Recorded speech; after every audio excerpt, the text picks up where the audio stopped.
roll call real quick. Thank you so much, Commissioner Wu.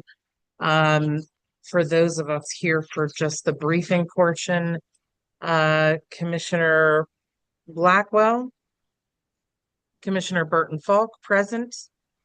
Commissioner Dick, present. thank you so much. Commissioner O'Neill, Present.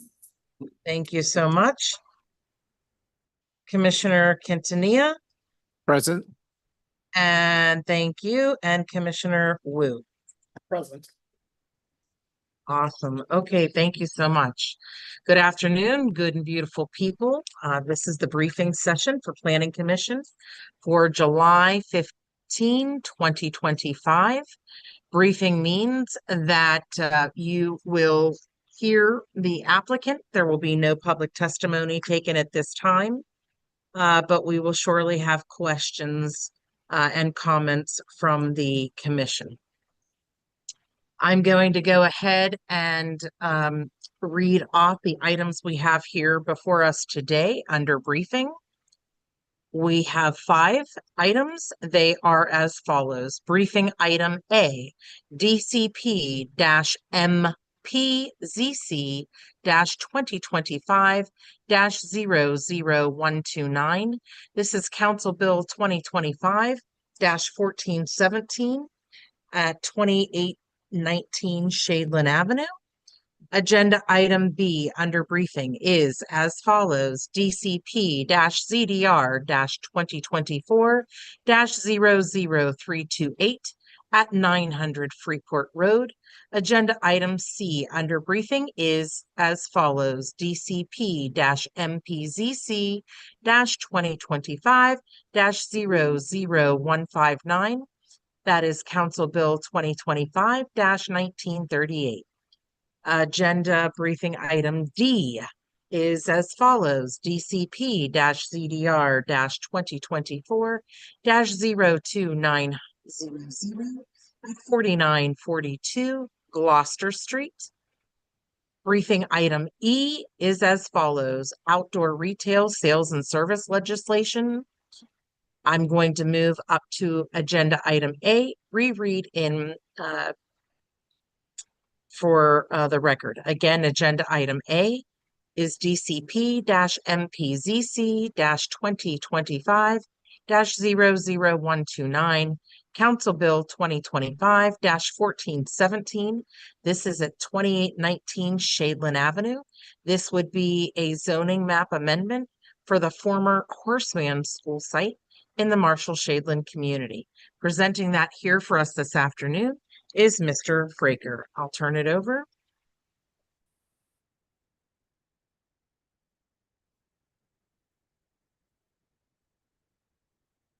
Good afternoon, commissioners. So I think we have our applicant team in attendees. If you are with the applicant team, if you could raise your hand so we know who to admit, that would be helpful. This is for Council Bill 2025-1417. And if we could have a quick sound check with the applicants for this.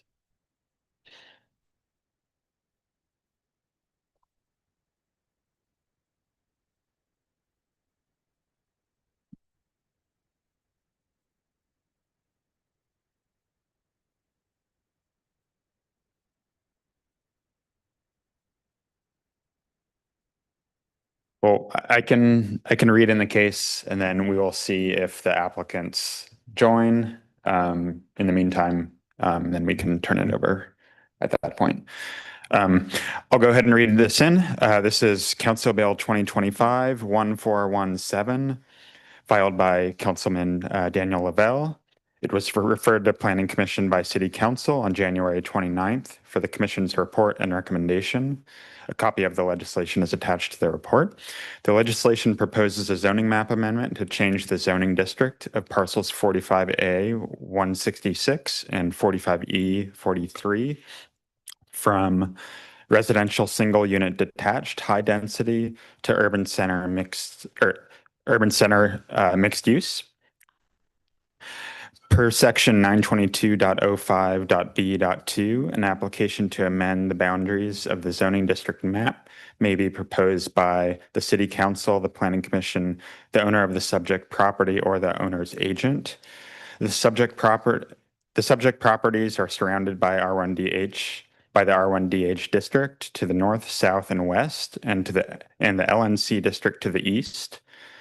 The neighborhood is characterized by primarily single-family detached homes.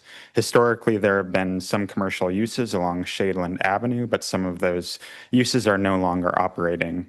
There are several vacant parcels in the immediate area. The surrounding zoning districts are characterized as follows.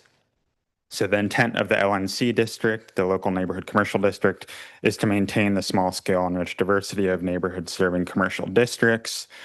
The intent of the R1DH district is to support development and redevelopment while preserving character of existing residential neighborhoods.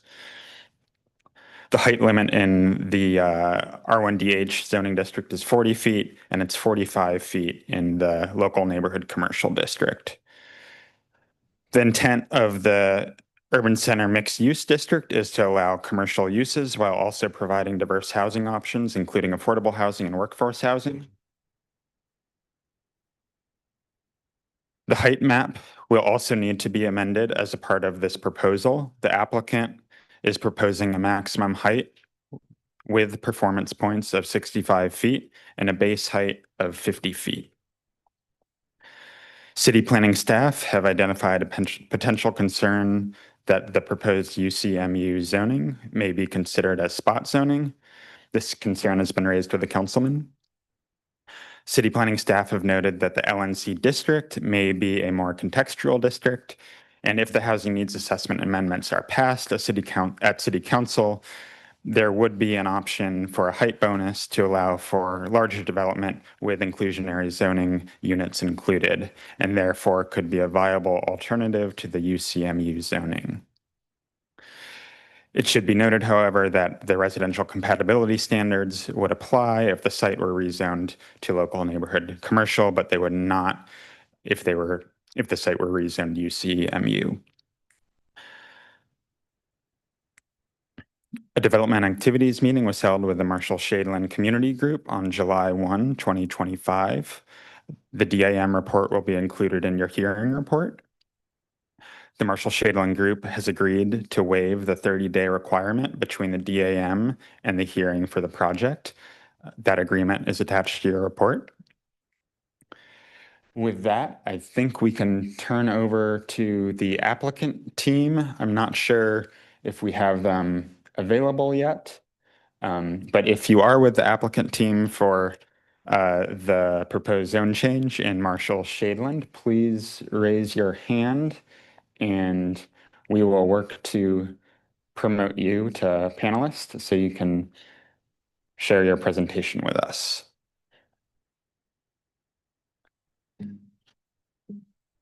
Yeah.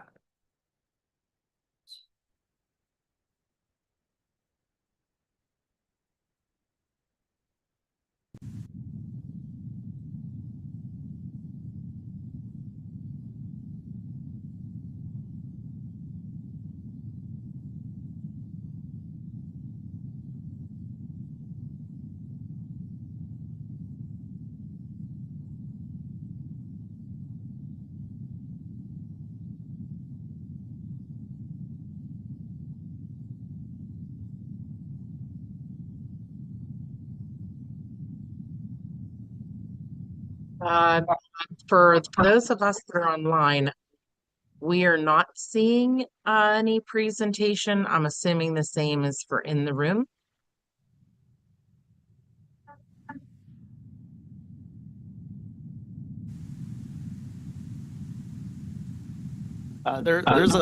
We have a video on the screen that we can see. It's not playing, but do you see that online? Now we do.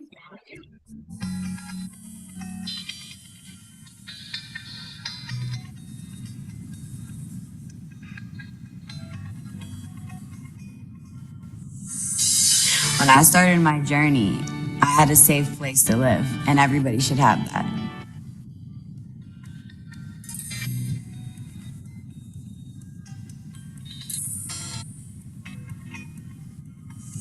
The Horace Mann Village is a workforce housing, senior housing, workforce development project.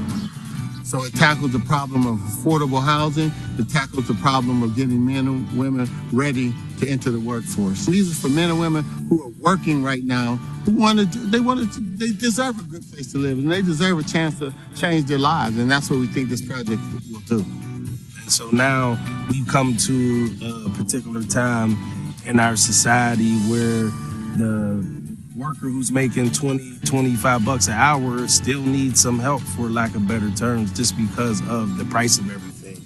I think it's important for people to get a job and a better job than a career.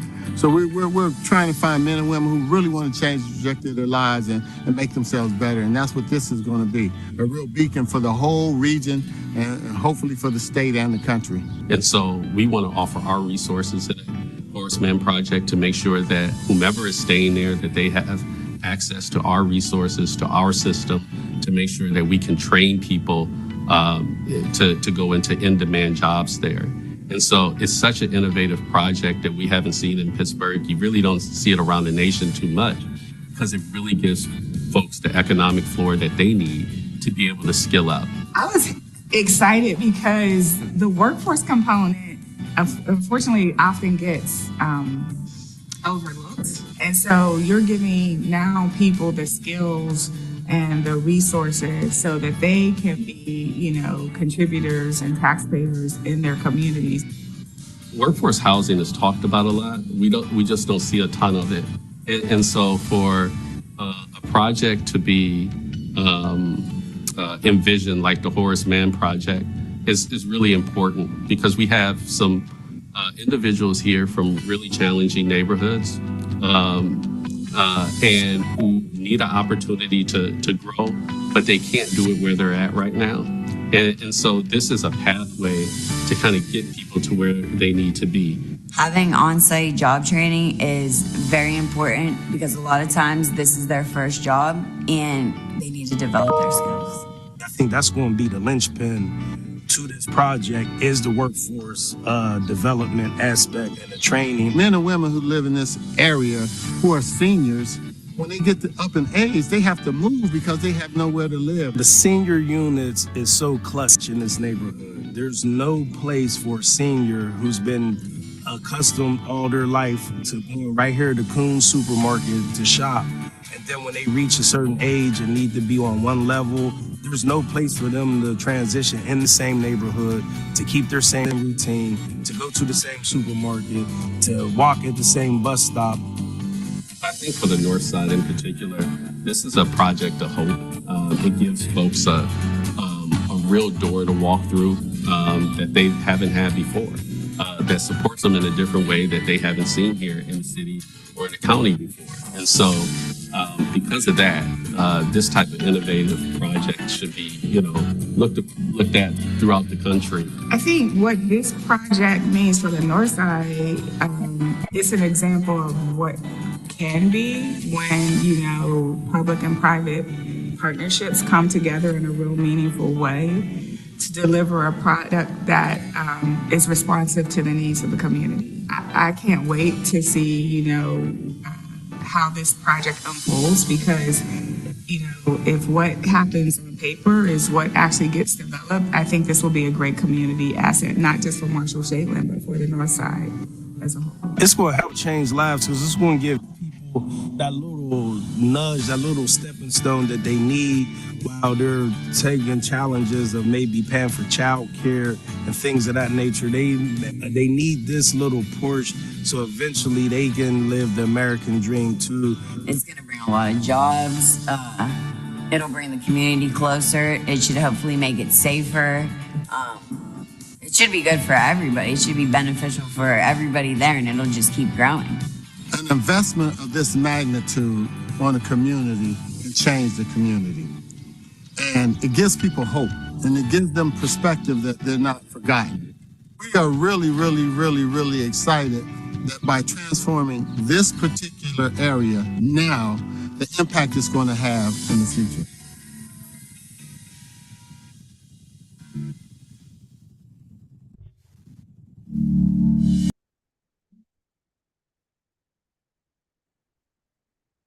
Hi, good afternoon, commissioners. I'm going to jump in. This is zoning administrator Corey Lehman.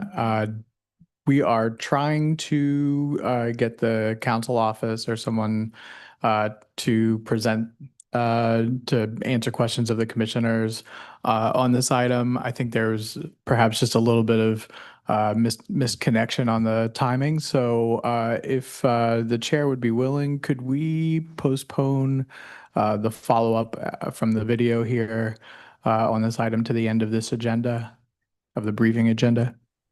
That would be great. Yes, we would hold that. Okay, Thank you. Thank you.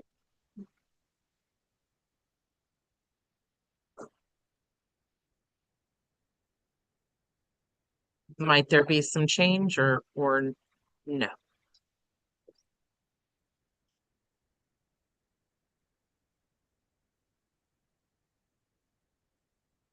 So there is no change. If not, we'll move to item B then. Yes. All right, very good. Okay, so we are going to hold this item for discussion until the very end of briefing today. So thank you for the video. We'll just sort of hold that in our minds here. Moving on to agenda item B under briefing is as follows. DCP-ZDR-2024-00328 at 900 Freeport Road. This is a conditional use for new construction and site work at the Aspinwall Water Treatment Plant in the Lincoln-Lemington-Belmar area. Mr. Fraker is presenting here today, and I also see Commissioner Gammy. Welcome.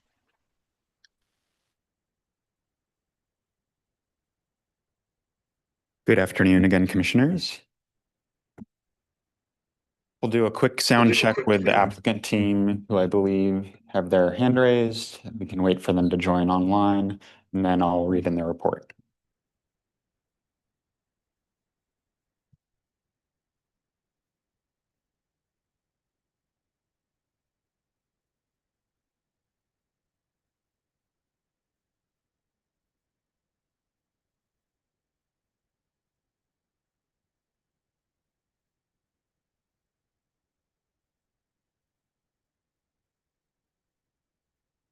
Hi, Heather.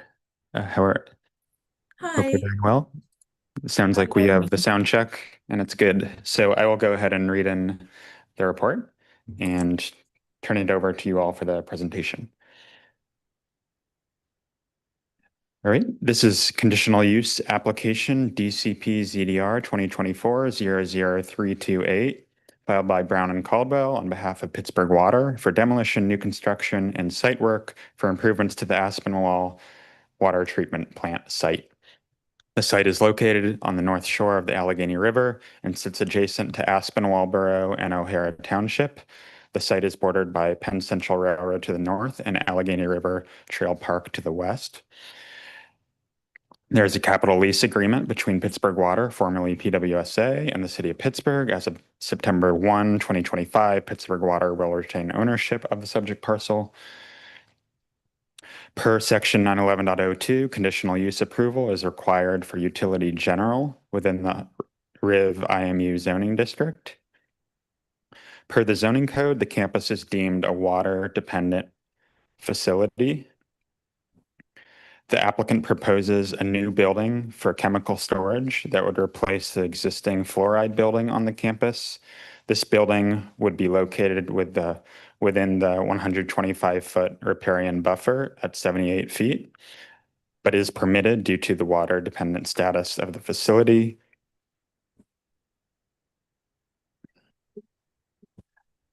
The application also includes an 84-inch diameter clear well bypass to be constructed to the south of the existing underground clear well. It will tie into the existing inlet and outlet gatehouses and will be in service while construction takes place on the Clearwell. The applicant notes that the construction of the Clearwell bypass pipe necessitates the removal of trees within the riparian buffer. Given the site's status as a water-dependent facility, the application is not required to meet the riparian buffer standards per 905.04.E.4.A.2. So tree removal is not expressly prohibited. Given the necessity of the tree removal for the Clearwell bypass construction, city planning staff are allowing the application to proceed. If the trees are replaced on site or funds in lieu of replacement are provided. In this case, the applicant has opted for funds in lieu, which comes out to a little over $600,000 for the just over 2,000 square foot combined inches of trees to be removed. This will be paid to the city's Street Tree Commission Trust Fund. For reference, any tree removed that has a DBH of 12 or more must be replaced with the equivalent combined total inches of trees removed. Given the sensitive work and tree removal within the riparian buffer, an inability for the applicant to replant the trees on site, city staff have requested that the applicant provide a report or study outlining potential future improvements to the existing concrete revetment along the Allegheny River, adjacent to where the tree removal is proposed. This concrete revetment was noted to be in poor or deteriorated condition in a 2021 study by the Army Corps of Engineers for the city of Pittsburgh. The applicant has provided a change order request from GHD Engineering that outlines preliminary and final design costs for the rehabilitation of the roughly 3,000 foot revetment wall. The work would be part of a future raw water intakes project to be submitted for permitting at a later date. A copy of that change order is attached to your report. The applicant proposes security fencing around a portion of the perimeter of the site. Security fencing is expressly permitted via section 905, as long as it's required by state or federal regulations. A development activities meeting was held with the Lincoln-Lemington Collaborative on May 29th, 2024. A copy of the DIM report is attached.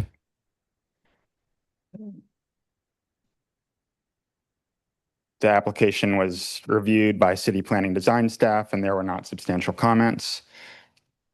And I believe that's it for the staff report. And I'll turn it over to the applicant team for the presentation. Thank you. Sure, thank you. My name is Heather Dodson. I am with Brown and Caldwell, and I am the client's project manager for the Aspinwall Pump Station improvements and Clearwell Bypass. Also speaking on this presentation will be Anthony Galena with Pittsburgh Water as the project manager, and Matt Conti with Evolve as the project architect. We can move up the slides, and I'm going to hand it over right now to Anthony Galena to talk about Pittsburgh's water reliability plan. Next slide, please. Thanks. Thanks, Heather. Just want to make sure everyone can hear me. Yep. Okay. So Pittsburgh Water's water reliability plan is a series of multi-generational projects. The design of these projects is to strengthen and add redundancy of our system, ultimately to replace the Clearwell, which is currently a single point of failure. Today we're discussing the Aspinwall Pump Station and Clearwell Bypass, which are parts of the what we call the ABC project, which is the largest portion of the water reliability plan, currently bid and have the contractors online for. These projects are part of our consent decree with the state, which will, again, the driving force there is to replace the Clearwell. In total, this will be an investment of over $500 million over the next 5 years. Here, I just wanted to point out the projects that we have worked with the Planning Commission on previously to get zoning permits. And those would be the Brucken Pump Station and the Highland Reservoir Pump Station. Okay, I love this photo of the Clearwell bypass. So Pittsburgh Water puts it on all of our slides, but it's from the construction of the Clearwell in, I think, 1908. So next slide. Joe did a great job running down everything that's gone on. So this is just a brief update. Yep, that we're zoned in the river industrial mixed use zoning, but we are a water dependent use. The campus is completely non-residential, and we are also under Homeland Security requirements. It is fully encompassed under the Pittsburgh Water Treatment Plant. We did already have our development activities meeting. There are no variances, and all of the work is completed outside of the 100-year floodplain, and there are no substantial activities within the 500-year floodplain. Next slide, please. So today we're talking about conditional use. This is the plant is a utility within the industrial mixed use, and we're constructing chemical building number 2. So this is a conditional use site. We did receive administrator's exception with the transparency requirements for buildings that are river facing. Chemical building number 2 cannot have windows or transparency due to the chemicals that are in the facility itself. Next slide, please. Okay, so this slide is, I wanted you to see the extent, not including the sediment basins, of the Pittsburgh Water Treatment Plant and the location of the Aspinwall Pump Station and Clearwell, which are to the west of the site. Joseph talked a bit about the raw water intakes, which is currently in design with Pittsburgh Water. That is a project that is to the far east. Just so you understand, they will be doing the conditional assessment for the concrete revetment for the entire length, close to a mile of the concrete revetment of the entire river-facing treatment plant. So I just wanted to give you some site context. Next slide, please. And just zooming in on where we are. So you can see across the river is our original Brucken Pump Station, which you looked at the end of last year. This project includes exterior upgrades to the Aspinwall Pump Station, the bypass of the Clearwell, which will go to along the river, and the tie-ins to the inlet outlet gatehouse. The Duquesne Light substation has already been installed. We will be removing the existing one at the end of the project. And our site access is from Freeport Boulevard at the main entrance. And then also there is a secondary entrance at River Avenue to the far left, or the far right up to the west. Next slide.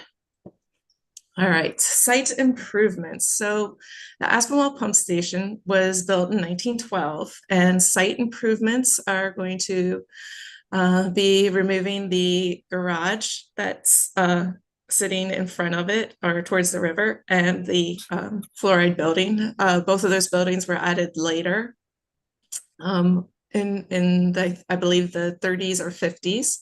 We will be completing construction of chemical building number 2. There will be a lot of utility work, relocations of new utilities, and pavement replacement around the building. There are underground stormwater improvements, and eventually the final removal of the Duquesne Light substation, the existing substation, and the old one, not the new one. Next slide, please. This project had to go through SHPO, and we have had federal requirements to create a mitigation plan with SHPO.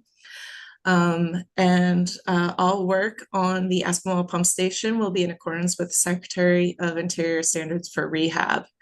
We will be replacing the roof. We will be replacing the windows, both of which were replaced in the 1950s and are not original to the 1912 building. We'll be doing exterior and interior cleaning of the masonry, doing repairs of the terracotta and cornice and any of the gutters. Additionally, the entrance archway will be replaced or rehabilitated. And again, this is all in accordance with Section 106 of the National Historic Preservation Act. Okay, next slide.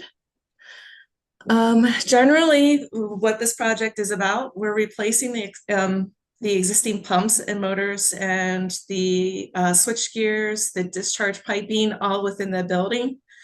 We're upgrading the electrical of the plant of the pump station.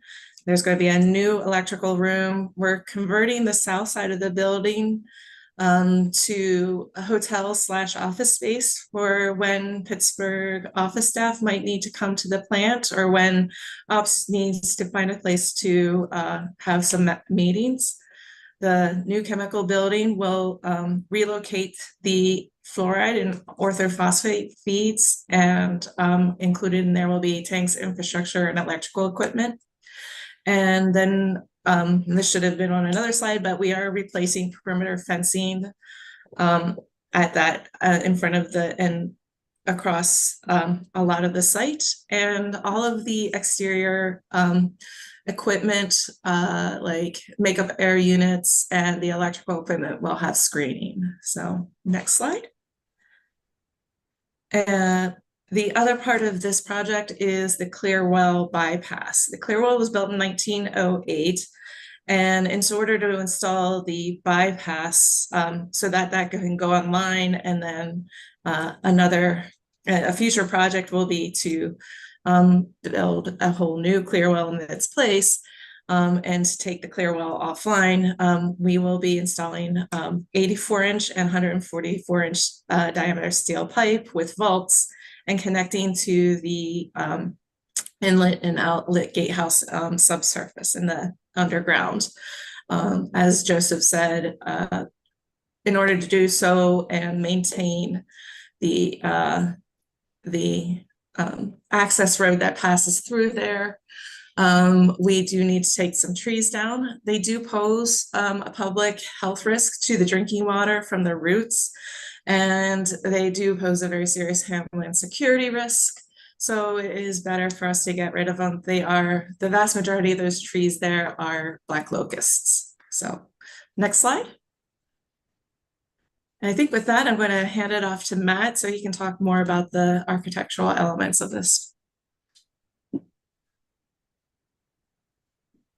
Thank you, Heather. All right, these next 4 slides, we're just going to walk through the existing campus with some photographs to give you a sense of what's here. But this is the north entrance to the Aspinwall pump station, and it's a great example of Beaux-Arts public architecture from the early 20th century. As you can see, it's in need of some repairs and rehabilitation, and that is a big part of this project. So next slide, please.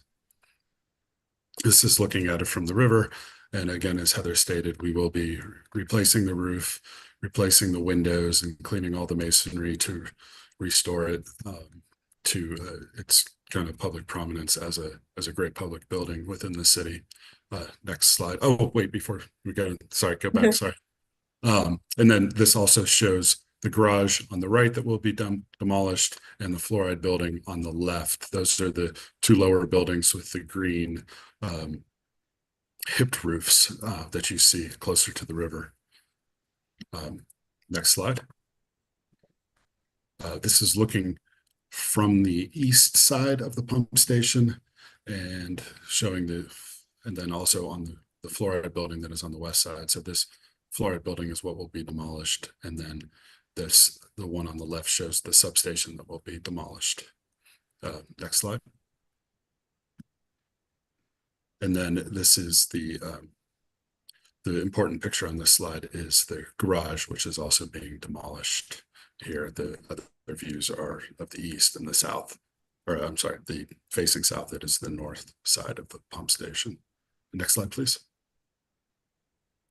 So the image on these next couple slides show existing versus what is new.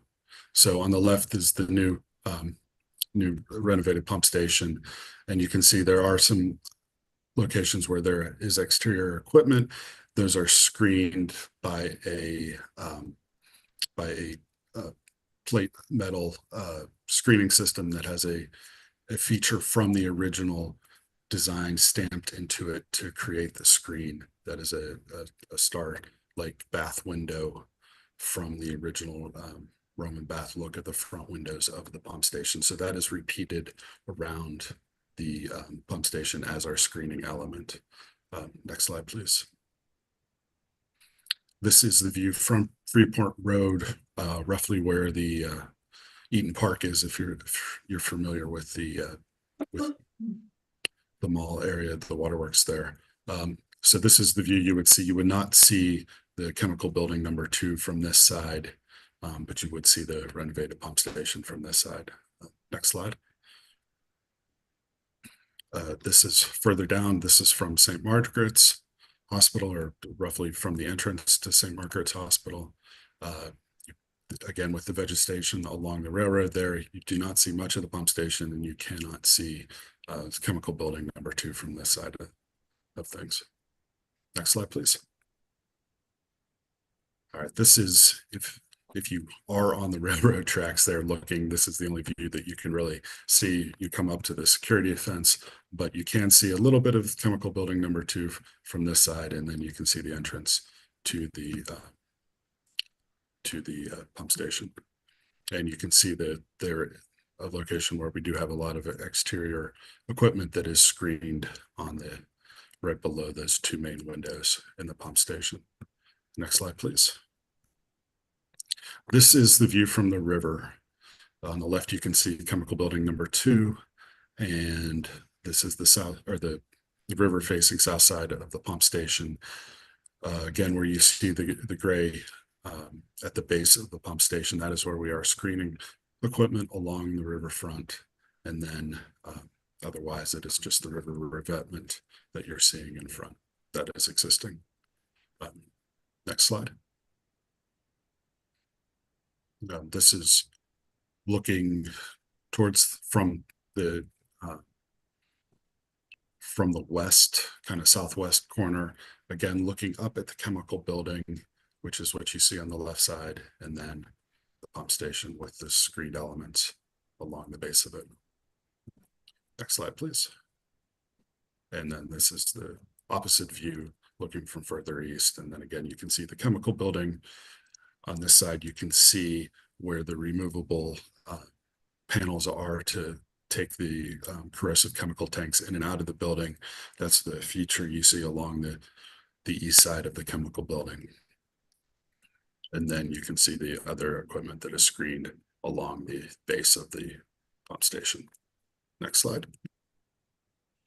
All right, the chemical building itself, as we discussed, we could not put a lot of fenestration or anything, but we did try and keep it within the detailing of the pump station. So it has a limestone base like the pump station, which is what you see up to the water table. And then you can see it is a brick that is essentially the same as the pump station itself. So it matches that.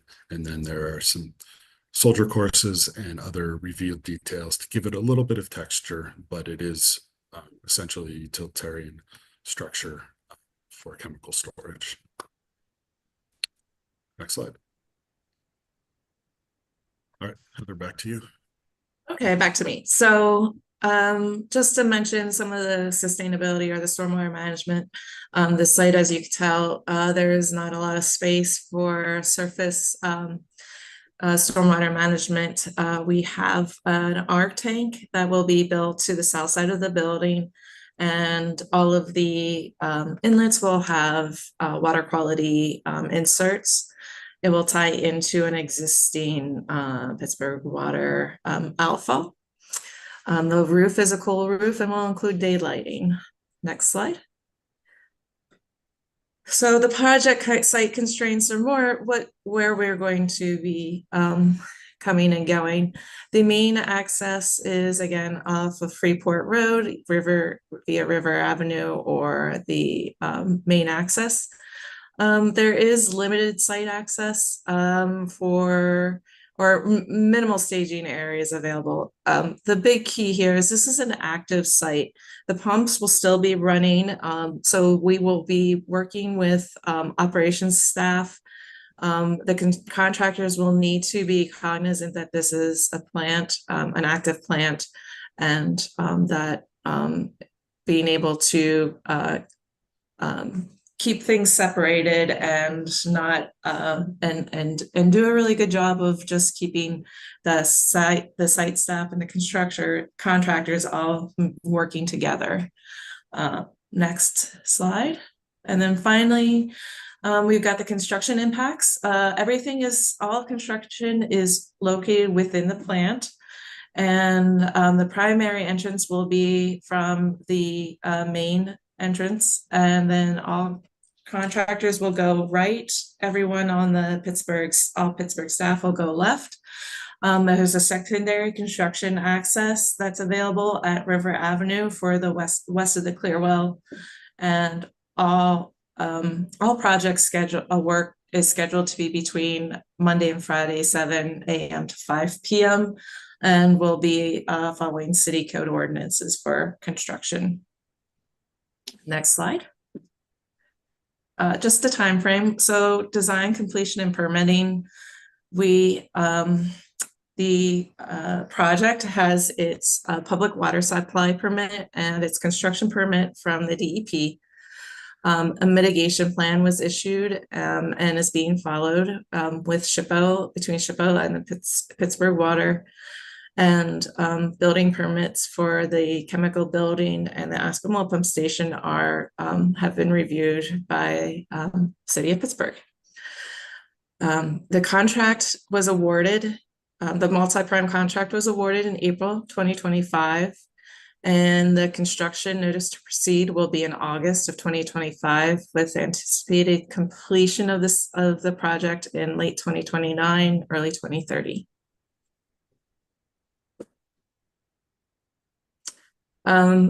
Pittsburgh Water will be has been doing a great job in public outreach and letting people know what's going on.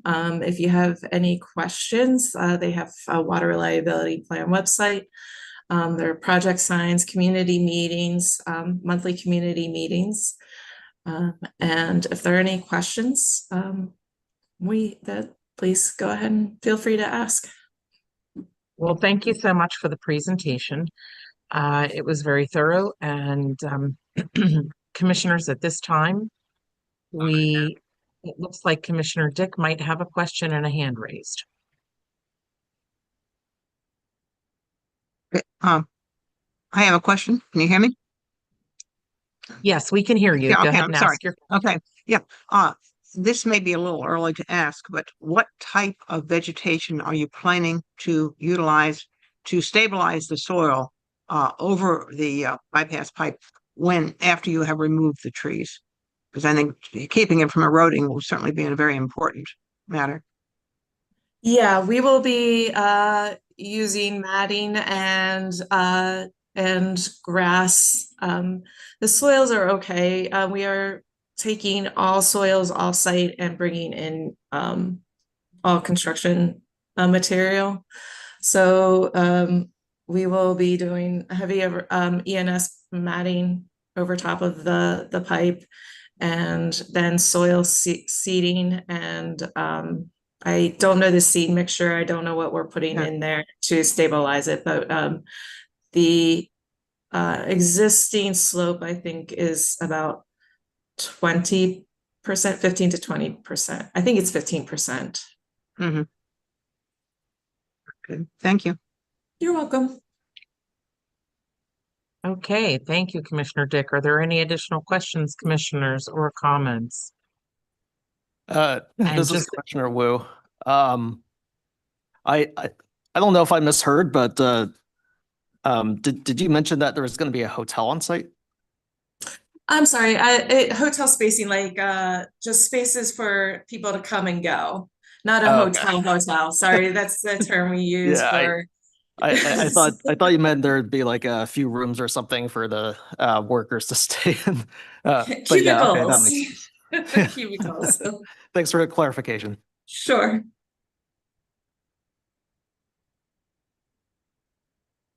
Hi, this is Commissioner Quintanilla. Thank you so much for the presentation. Will you guys be showing us a little bit more details in terms of the new constructions that are going around this historic building? And as you can tell, considering what was built there around that building before, I mean, they just look like shed next to such an amazing building. I'm wondering if with the new construction, is it going to be of similar quality? Also, the colors, are they going to match the building? You know, those kind of things I think will be important to know. Yes, so we're for the chemical building number 2, we're matching the brick and the limestone base. Oh, great. That we have to use fiberglass for all the doors and access is to the building. So that will be a gray fiberglass that matches roughly the color that we're using for the new windows. That those will tie in with each other. For the screening, we're going to use a metal that is painted to match the window metal as well. And then where we do have brick portions on those screens, we are going to match the brick. I see. So, Okay. Yellow brick color. Yeah, I mean, that building is absolutely amazing, and it's great that you could see the building from the river. Unfortunately, you can't really see it so much from, Freeport Road, because there's a lot of trees there. But it is quite a beautiful piece. Thank you. Okay, One any more final? Yeah, just one more quick question. Will the new building be physically accessible to employees? All entrances be accessible? Yes, the new office space will be. We are putting a small elevator for in there to access the mezzanine area in the office space, and then there will be ramps at the entry points. Okay. The basement will not be accessible, but that is the existing pump area. Yeah. Okay, thank you. All right, it looks like that concludes any questions or comments by commission. We'll see you next session. Have a Thank great you. rest of your day. You're You too. welcome. All right, moving on to agenda item C under briefing is as follows. DCP MPZC 2025 00159. This is Council Bill 2025-1938. This is a zoning map amendment for Fort Pitt Park in the Garfield neighborhood, and Mr. Cancela will be presenting. Thank you, Chair Vernon Falk. Yes, this is Council Bill 2025-1938 that was introduced at City Council on June 17th, 2025, and referred to the Planning Commission on June 25th, 2025 for the Commission's report and recommendations. As a part of the report submitted to the Planning Commission, there is the legislative text for this zoning bill. So the legislation proposes to rezone several parcels located along the northern part of Hillcrest Street, as well as Breezeport Street and North Matilda Street. Those are currently zoned R1DM, so single unit detached residential, moderate density. To the Parks District, there are also 3 parcels located to the south of Hillcrest Street. Those are R1DH, so single unit detached residential, high density. Those are being rezoned to the Parks District as well. And then 1 parcel that is parcel 50C35 or 350 that is currently zoned RP, which is residential planned unit development. That is being rezoned to the Parks District. All these parcels are generally bound by Hillcrest Street, North Matilda Street, Breezeport Street, and Shenley Avenue. The enactment of this rezoning will permit the involved parcels to be developed for uses that are permitted in the Parks District.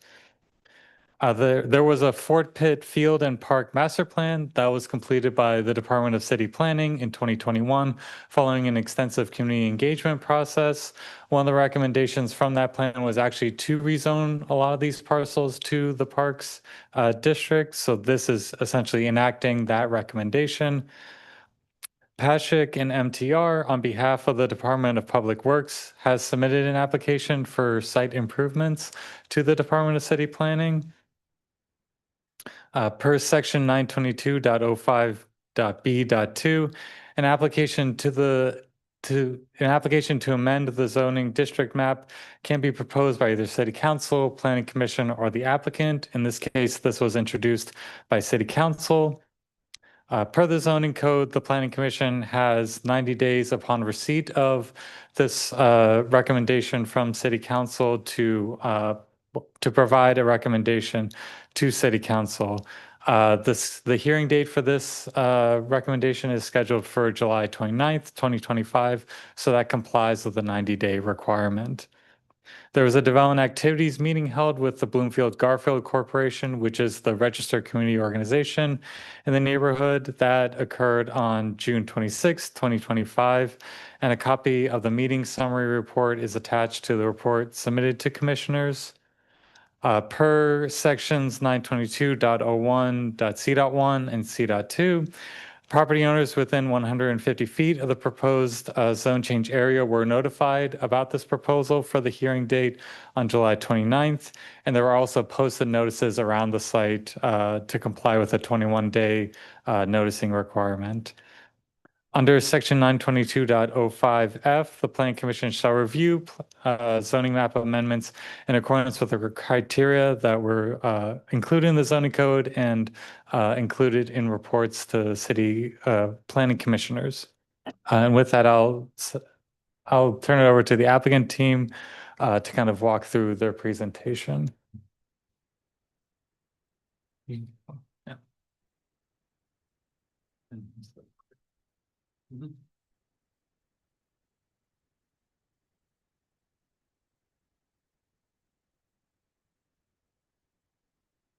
Okay, hi everyone. Good afternoon, commissioners and all colleagues. So my name is Isabella Gross. I am a principal planner with the Department of City Planning on the Sustainability and Resilience Division, primarily focused on parks, trails planning, and open space planning in the city of Pittsburgh. A little bit of an overview for the project team. We're working closely with Kara Smith, project manager at DPW, Shoshana Davidson, a community planner in the Department of City Planning, and Paul Cancelo, who just spoke, planning manager and development review. We've been working with Councilman Mosley to get through the rezoning of the Fort Pitt Park, and then as well as stakeholders. The Garfield Gators Football Organization, Brothers and Sisters Emerging, Bloomfield Garfield Corporation, the Housing Authority, and Pittsburgh Public Schools, as well as the following consultants listed on the bottom of the slide. So I'm going to take you all just a little bit. I'm just going to provide a little bit of background and context on the master plan and the park itself and the neighborhood. So this is kind of an aerial of the existing Fort Pitt Park right now. There is a large football field. It's about 9.5 acres. There are some basketball courts on kind of the northeastern end of the park that were recently redone by the Housing Authority, or that were recently redone and currently are on Housing Authority land. The Fort Pitt Elementary School is also on kind of the eastern end of the park property that's been closed since 2011, and a lot of kind of wooded hillside, steeply sloped land surrounding the football field. So a little bit of an overview of the Fort Pitt Park Master Plan. It was completed by City Planning in 2021 with an extensive community engagement process. It included a comprehensive study of all features within Fort Pitt Park to create a unified, cohesive design that the city can implement. It was building off of three key plans that kind of influenced it. The open space PGH plan, which is kind of a guiding document for open space across the city and calls for the expansion of Fort Pitt Park. The Garfield 2030 plan kind of states and calls out that parks and playgrounds only comprise 1.8% of the neighborhood, and calls for more of that. And then the Garfield Green Zone project, which was developed by the Bloomfield Garfield Corporation along with the Western Pennsylvania Conservancy, that also kind of focuses on goals around expanding green space in the neighborhood and creating more ecologically sound areas. And so now Public Works is working on the implementation of the master plan. A couple of excerpts from the master plan directly. These are some proposed improvements. Some of it is changing in the design, but those are just details. So the football field is the main upgrade that is being focused on. The Garfield Gators football organization are a huge cultural kind of group that folks come around in the Garfield neighborhood. They play a huge role in the residential community there, and occupy the field most of the year with extensive youth programming. So the football field is a main aspect of the improvement. The upgraded basketball courts in the back will kind of stay. There is a proposed playground area as well as an expanded kind of practice field area in the northeastern corner of the park. And then, a bigger parking lot for better traffic flow, an updated concession stand area, and some updated bleachers and lighting, and other things that are going to be put in the improvements. So currently, as laid out in the map, the phase 1, 2, and 3 phases are being focused on right now in design. And so that includes the football field, as I said, lighting, site circulation through the parking, concession stands, parking lot, stormwater management is also a big part of this plan. And then some grading in phase 3, in the phase 3 area for an extra practice field. So the master plan kind of recommends incorporating a couple more parcels into the park than currently are part of the park, as well as rezoning parcels to park. These are kind of on the bottom left-hand side. You can see kind of the makeup of the park and all the different ownerships. So there's land that the URA owns, the land that the city owns, and land that the housing authority owns. And so I'll continue on to more concise maps of kind of what we're trying to rezone. This is the park as it currently exists. It's comprised of 9 different parcels. The parcels are currently zoned a single unit detached residential moderate density, and as well as the couple parcels that are residential planned unit development. And we're working with Councilman Mosley to rezone the parcels to park. And the design team and the city are currently working together to vacate Hillcrest Street. And so everything that's outlined in yellow, we are proposing as park land, including a couple of added parcels on the southern end of the park, as well as on the western end that were all outlined in the park master plan, that are currently mostly steeply sloped and kind of wooded areas that already have informal trail networks in them.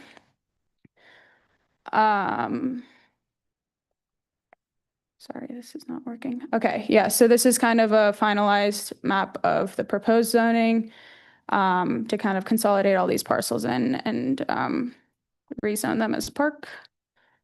And so some key differences between the current and proposed zoning. The current zoning is a mix of residential zones that primarily permit single-family homes. Park and recreation uses are actually very restricted. Fields with seating and concession stands are not currently permitted under their current zoning. And lighted playing courts are also not permitted. So the Parks District would allow for passive and active recreational uses. It would allow fields and play courts to have seating and concession stands. and approval processes for any current or future upgrades to the fields and park will be much quicker and straightforward. And then a couple other differences. As for the bulk requirements, the current and proposed zoning are actually largely the same. So maximum height is 40 feet or 3 stories, and the setbacks are also nearly identical. The primary change is to allow for structures and upgrades that are associated with parks, such as lighting, fields, courts, and other amenities as described in the master plan. So that's it from me. Or sorry, one more slide. I guess we're currently in this kind of stage of the planning commission hearing for this process, and we'll proceed with city council public hearing and city council vote as well. So thanks all. Project team emails are listed on this slide if you have following questions beyond this meeting. Thanks for listening. Thank you so much for a very thorough presentation.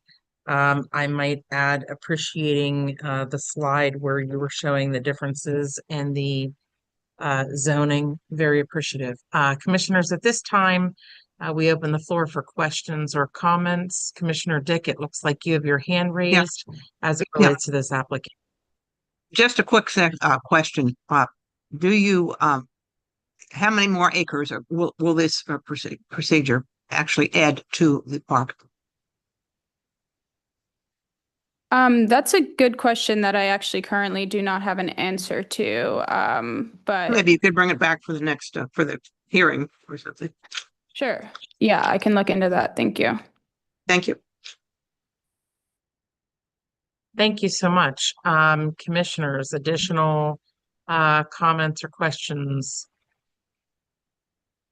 as it relates? I don't have No? any questions. I just wanted to concur with what you said and say that it was a wonderful presentation, and I love to see the investment in a community that stayed invested during some hard times, some challenging, transforming times. And like was stated in the presentation, the Gator team has been pivotal in keeping hope alive during those trying times, and to see the green and the beauty just resonates hope. And I just wanted to say, great job.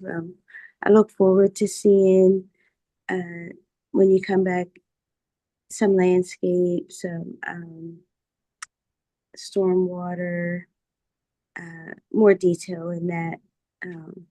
And I know that you're well connected with the community, and I'd like to hear more about the community's sustainable input in relationship, ongoing, and maintaining the park. And with that, I'm closed. Thank you. Great job. Thanks for sharing that. Thank you, Commissioner. Thank you, Commissioner Blackwell. I think you and I, firmly agree. Great job in terms of presentation and some really good quality work rolling up your sleeve there. So thank you so much for that. Have a great rest of your day, and we'll see you back in 2. Thank you so much. Thanks all.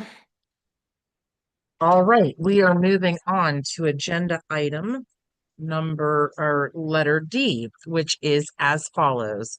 DCP-ZDR-2024-02900 at 4942 Gloster Street. This is construction of new multi-sport athletic field and temporary parking lots in the Hazelwood neighborhood. Presenting that is Mr. Kinsella. Thank you, Chair Bernenfalk. Yes, this is an application for a final land development plan, or FLDP. Application number DCP-CDR-2024-02900 that was filed by Tishman Spire on behalf of the property owner, Almono LP, for construction of a multi-sport athletic field and temporary parking lots. The application proposes to construct a new multi-sport athletic field with entrances from the urban open space parcel located on Block 56 and from Lytle Street, which is to be constructed at a later date. The applicant proposes to enhance the urban open space parcel in accordance with the preliminary development plan, land development plan, or PLDP. Additionally, the applicant intends to utilize the existing paved area on Block 64 and provide additional parking in the area west of the future Lido Street for use as temporary parking areas. The site is located within the Hazelwood Green Specially Planned District, or SP10. Projects within the SP10 district must comply with the requirements of the zoning code section 909.01.q and the Hazelwood Green Preliminary Land Development Plan. The proposed use is a recreation and entertainment outdoor general use, which is permitted in all development blocks in the SP10 district and is considered a commercial use. Temporary surface parking is permitted in the SP10 district in accordance with the requirements of section 909.01.q.4.c and section 4.4.2.e of the PLDP. The applicant has submitted responses to ensure compliance with the requirements of these sections for the temporary surface parking areas. The Plan Commission approved amendments to the PLDP on July 23rd, 2024, establishing and regulating a new Type E building type to accommodate sports, recreation, and other spectator events. There were no requests for the Zoning Board of Adjustment for this case. Design staff determined that review of this project by the Contextual Design Advisory Panel, or CDAP, was not required. A memo from design staff regarding this decision is attached. The conceptual stormwater management plan for the whole Hazelwood Green development was approved by the Department of City Planning. The applicant is in the process of receiving stormwater management approval for the for this specific site within the master plan area. The applicant is in the process of receiving curb cut approval from the Department of Building and Infrastructure for the entrances to the temporary parking lots. The applicant is meeting the required protective bicycle parking spaces for regular occupants, as well as unprotected spaces for the required percentage of peak visitors to the site. The project is in compliance with the development standards of the SP10 district for build-to zone transparency and height requirements. There's a development activities meeting held on June 24th, 2025 with the Hazelwood Initiative, the registered community organization for this area. And the summary report for that development activities meeting is attached to the report submitted to commissioners. The site is located within the greater Hazelwood neighborhood plan area. Planning staff will provide a determination of the project's compliance with the neighborhood adopted plan prior to the July 29th hearing. A copy of the plan compliance letter will be attached to the hearing report to commissioners. And final land development plans are reviewed under the criteria under section 922.11.c.2, and those criteria are included in the report submitted to commissioners. And with that, I'll turn over to the applicant team.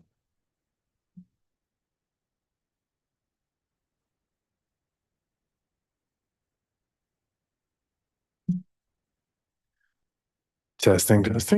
Excellent. Thank you. Good afternoon, commissioners, and to the Department of Planning staff as well. Thank you for the introduction, Paul. And thank you for the opportunity to introduce our next chapter in the evolution of Hazelwood Green. My name is Austin Gelbart. I'm a managing director with Tishman Speyer, responsible for development at the Green. This is a very auspicious week for Pittsburgh and for Hazelwood Green. We're here to show you plans for Hazelwood Green's 8th project since its rebirth and Tishman Speyer's 5th project in the 5 years that I've been working here, getting to know this great city, which my family and I are now proud to call home. Sorry, get to the right slide. The animating spirit of Hazelwood Green is to be a place where the best of Pittsburgh comes together to do what can't be done anywhere else. It is a testing ground for invention, unique partnerships, and beautiful green spaces. These are the common threads that tie together the Roundhouse, RIDC's Mill 19, CMU's Robotics Innovation Center, University of Pittsburgh Bioforge, and our collaborative collection of mixed-income multifamily buildings, some of which have come before this commission already, and the project we present to you today, The Field at Hazelwood Green. That is our working title. The Field at Hazelwood Green is a collaboration between Tishman Speyer, the Richard King Mellon Foundation, and the Pittsburgh Steelers. The field is designed as a multi-purpose, multi-sport regional asset, one that will serve as a vibrant hub for youth development, community wellness, and regional collaboration, addressing the regional need for more fields for team sports. The field at Hazelwood Green will provide organizations space for team sports, practices, training, activities, events, as well as support for coaching and certification opportunities. This project will foster stronger, healthier athletes, teams, and communities, and give us all a good reason to turn away from our screens and be outside together. Presenting to you today, I'm joined by David White from Populous, the architect of the project, and Joe Hackett from LBA Landscape Architecture. Today's presentation and the hearing and action to follow in a few weeks are the next steps in a long line of public process that commenced about 18 months ago as the project was first conceived. From the outset, the project has been shaped by the voices of the community around Hazelwood Green. Our collaborative, organized listening sessions, workshops, and open forums, and the resulting public community engagement report reflects all this input. And we are proud to say that the majority of the community's suggestions are being incorporated into the design and operations of the project. Similarly, as Tishman Speyer continues its development of Hazelwood Green, we are regularly referring to the community's neighborhood plan, the Greater Hazelwood Neighborhood Plan, and are scoring our projects against the community's objectives in that plan. We are pleased to report that this project aligns strongly with that plan, delivering on such goals as weaving together the site and the community, providing access to open spaces, supporting health and wellness, supporting local youth, and enhancing the area with activity and vibrancy. The field is being, The field is being placed across Hazelwood Avenue, 2 blocks down from the park, CMU's new project, and the multifamily block, right at the main entrance to Hazelwood Green, as close to the community as possible. And with that, I will turn it over to David White from Populous, who will walk you through the design vision and the details of the project. And we look forward to your questions. Thank you. Thanks, Austin. So when we lay out an athletic field, we think of connection to the community for one, for sure, but a couple of other important considerations are the orientation of the playing field itself so that you have the right angles for sun at the right times of day. And this site here at the corner of the district was really one of the largest sites and probably one of just a very few sites, maybe the only site that had enough square feet for a full football field layout, as well as the seating on either side of it. The football field's an inflexible sort of a thing. You've got to have the right amount of room for it. And there's stuff that goes along with that as well. The other consideration for putting it down here in this corner of the district is that we wanted to get as far away from the river as possible as we could, because there's a lot of wind and weather that come along that river, and we wanted to enhance the wintertime playability so that it's usable throughout as much of the year as possible. Here's an overview of the project site, and we'll reiterate a couple of things that were mentioned in the introduction. The basic program is a football field that can also be used for soccer. It's a synthetic field. It will have striping on it. We are installing bleacher seating for approximately 3,000 spectators, with 2,000 on a home side and 1,000 on the visitor side. We've got green space around the field. Also in the program is a permanent concession stand, as well as parking for up to 3 or 4 food trucks there. Couple of things to point out on this slide. One, we are maintaining the alignment or reserving the alignment for Lytle Street to come through and connect from Hazelwood over to Tecumseh, continue on down. And then just to reiterate, that area there on the right-hand side of this slide, which is actually the southern corner of the entire district, that is an existing to remain paved area that will be used for temporary parking. There's an existing garage on that site that will be converted to locker rooms and restrooms for visitors to the site as well. The other things that go along with this are field lighting, scoreboard, and an audio system to support the athletics events there on the field. We'll just run through some exterior elevations. This is looking from Lytle Street into the larger of the two seating sections.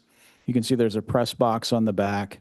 And this is also the side where we have this permanent concession stand building that we'll show in detail in another slide here. Just to point out, on all of these slides, you'll see a table at the bottom that refers to the boundary structure and the percent of openness there, which changes materials as required and also significantly exceeds the transparency requirement. From Hazelwood, there we go. You're looking down over the field. You can see sort of the peak of the Uber garage represented there in the background. You can see the impact of the back of the scoreboard as well as the field lighting. And you're looking through a park, which we'll talk about in a few minutes here too, again with the transparency. And then if you're on Gloster Street looking down into the seating area, this is the view, same kind of table there with the requirements and showing that we are exceeding those. Here is the concession stand, which is really the only permanent built structure that's enclosed that we'll be installing new on site. We're pretty early in the design process, but we've settled on concrete and CMU with metal panels and flashings that is sympathetic to the boundary structure that goes around the site.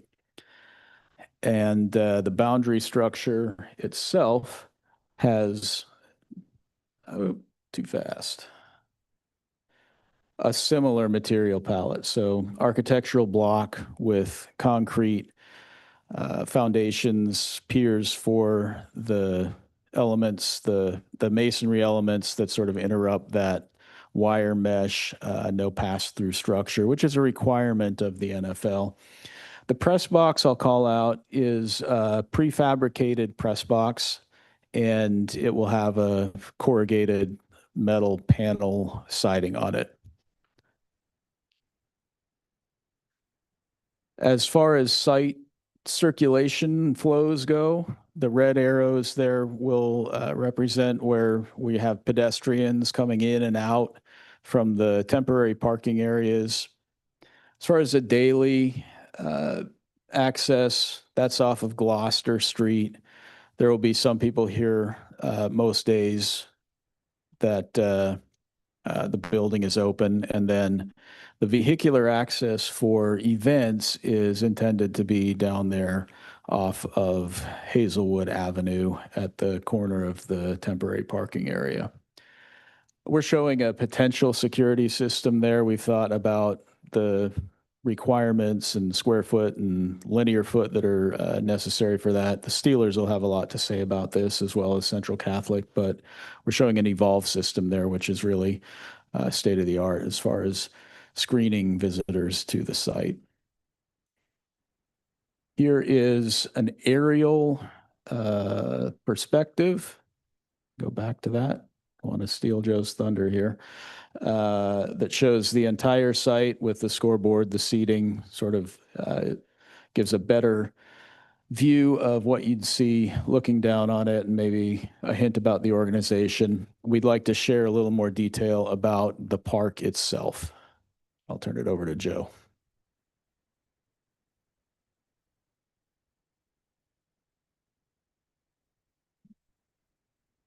Joe Hackett from LBA Landscape Architecture. As was mentioned, it's actually two parts to this project. There is the field, and there is parcel or lot 56, which is a park, which will become part of the open space network for all of Hazelwood Green. So lot 56 is along Hazelwood Avenue. I can figure this thing out. But to the top of the page, you see the railroad tracks. Parallel to the tracks, just below that is Gloster Street. Below the stadium is future Lytle Street and Hazelwood Avenue to the left. So this is actually a great place for a park. It's right at Hazelwood Avenue. It's the main connection back into the neighborhood. It's where a lot of folks are going to come. They're going to come that direction to come to the field. It's a great place to gather. It's a great place to meet friends before an event on the field. So it's really the perfect place for a park. So this is an enlargement and this is rotated. So Hazelwood Avenue is to the bottom of the page, Gloster Street to the left, and Lytle Street to the right. The park is a series of spaces. On the far right side, you see the plaza. That's actually the entrance into the stadium. So that'll be a big, larger paved area where folks can gather and sort of queue up as they're going into the stadium. Then there's a green space, which will have some stone block benches, some trees, some grass. In the middle is a pavilion. And then to the left of the pavilion is a series of earthen mounds and paving and stone block benches. So a lot of the materials are things that used to occur at the mill, things like big blocks of stone, steel, gravel paving, concrete paving, but sort of reinterpreted for a modern audience. Oops, going the wrong way.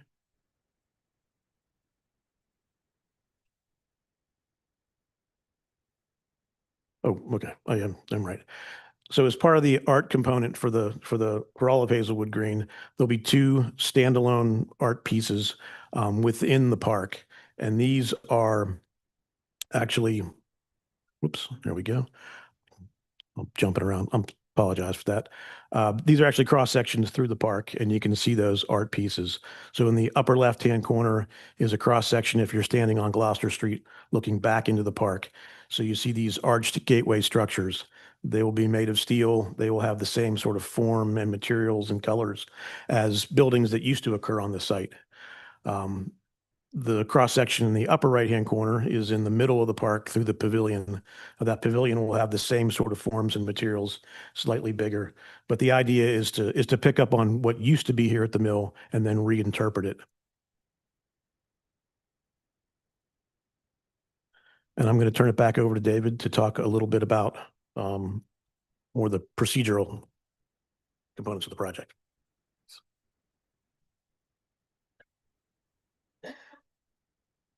Okay, so here we have a summary of the open space for the entire district. Just wanted to point out here that a number of these projects are in design and have been completed. We are going to do the park that is shown there adjacent to block 60, which is 56. This is the one that Joe was just walking us through. The second green area there, 55, is going to be completed at the same time as 59, which is a temporary parking lot right now. Makes sense to tie those 2 together. Couple of other guiding principles to talk about before we wrap up. Obviously, there's a sustainability requirement for the district. We are designing this entire program area to contribute to an overall LEED ND Platinum certification. And there are a number of different strategies that we've got there. We've got some bullet points here, including transportation, stormwater, energy performance, and we'll be doing some commissioning. The field itself will contribute to a significant improvement in stormwater management because it's got a very robust system that filters the water and drains it in order to keep the field playable. Just wanted to point out a couple of things related to the construction plan summary. The magenta pathways on here show flows of access and supplies during the construction phase. They'll all be off of Gloster Street, kind of back away from the residential areas with access from Gloster into the site and then out through Lytle Street and around on Blair. Totally contained within the district. And then finally, as far as accessibility and universal design go, we have requirements to hit. We strive to exceed requirements in terms of universal design. We want to make it a place where everybody can feel like they've got an opportunity to participate. And so we will include accessible pathways from parking, accessible pathways to seating, and then the plazas and other open areas will be graded and developed such that they are accessible for all. And that, I believe, is our last slide. Do you want to wrap up, Austin, or should we open it up for questions? Okay. Is Austin coming, or you? He's here. Okay. We also have Joe and also Cindy Janpole from our transportation engineering firm, in case there are questions applicable. You're saying they're available for questions? Yeah, the whole team is right here. You know, as questions come up, we can pull someone up to respond appropriately. Fantastic. That concludes your presentation. So at this time, we'll open the floor. And commissioners, Commissioner Dick, is your hand raised from the last time, or do you have questions or comments related? This is this time. Okay. I just want to remind you, I hope, I mean, I was really pleased to hear about your efforts to have total accessibility. And I would urge you in the design to make sure that the whole perimeter of the field, as well as the park and access to the first rows in the stands, and also a window at the concession stand building are all totally ADA accessible. Thank you. Yeah. Thanks for David from Populous confirms that'll all be the case. Thank you. Excellent. Thank you so much. And very good points, Commissioner Dick. Commissioners, any additional questions or comments? I do have to apologize because I'm not seeing the front line. Oh, Commissioner Blackwell? I just had a quick question. I might have missed the slide. Was there a slide that showed the landscaping and shading parts of the field, like shade trees? Was that included in the presentation and I missed it? I think the site plan shows the perimeter of trees around the fence line, right? Let me see. Can you if you can pull it back for me? up, we can flip to it. This guy. This one. Oh, the rendering. Yeah, hold on one second. That's a good idea. Sorry, it's advancing a little slow.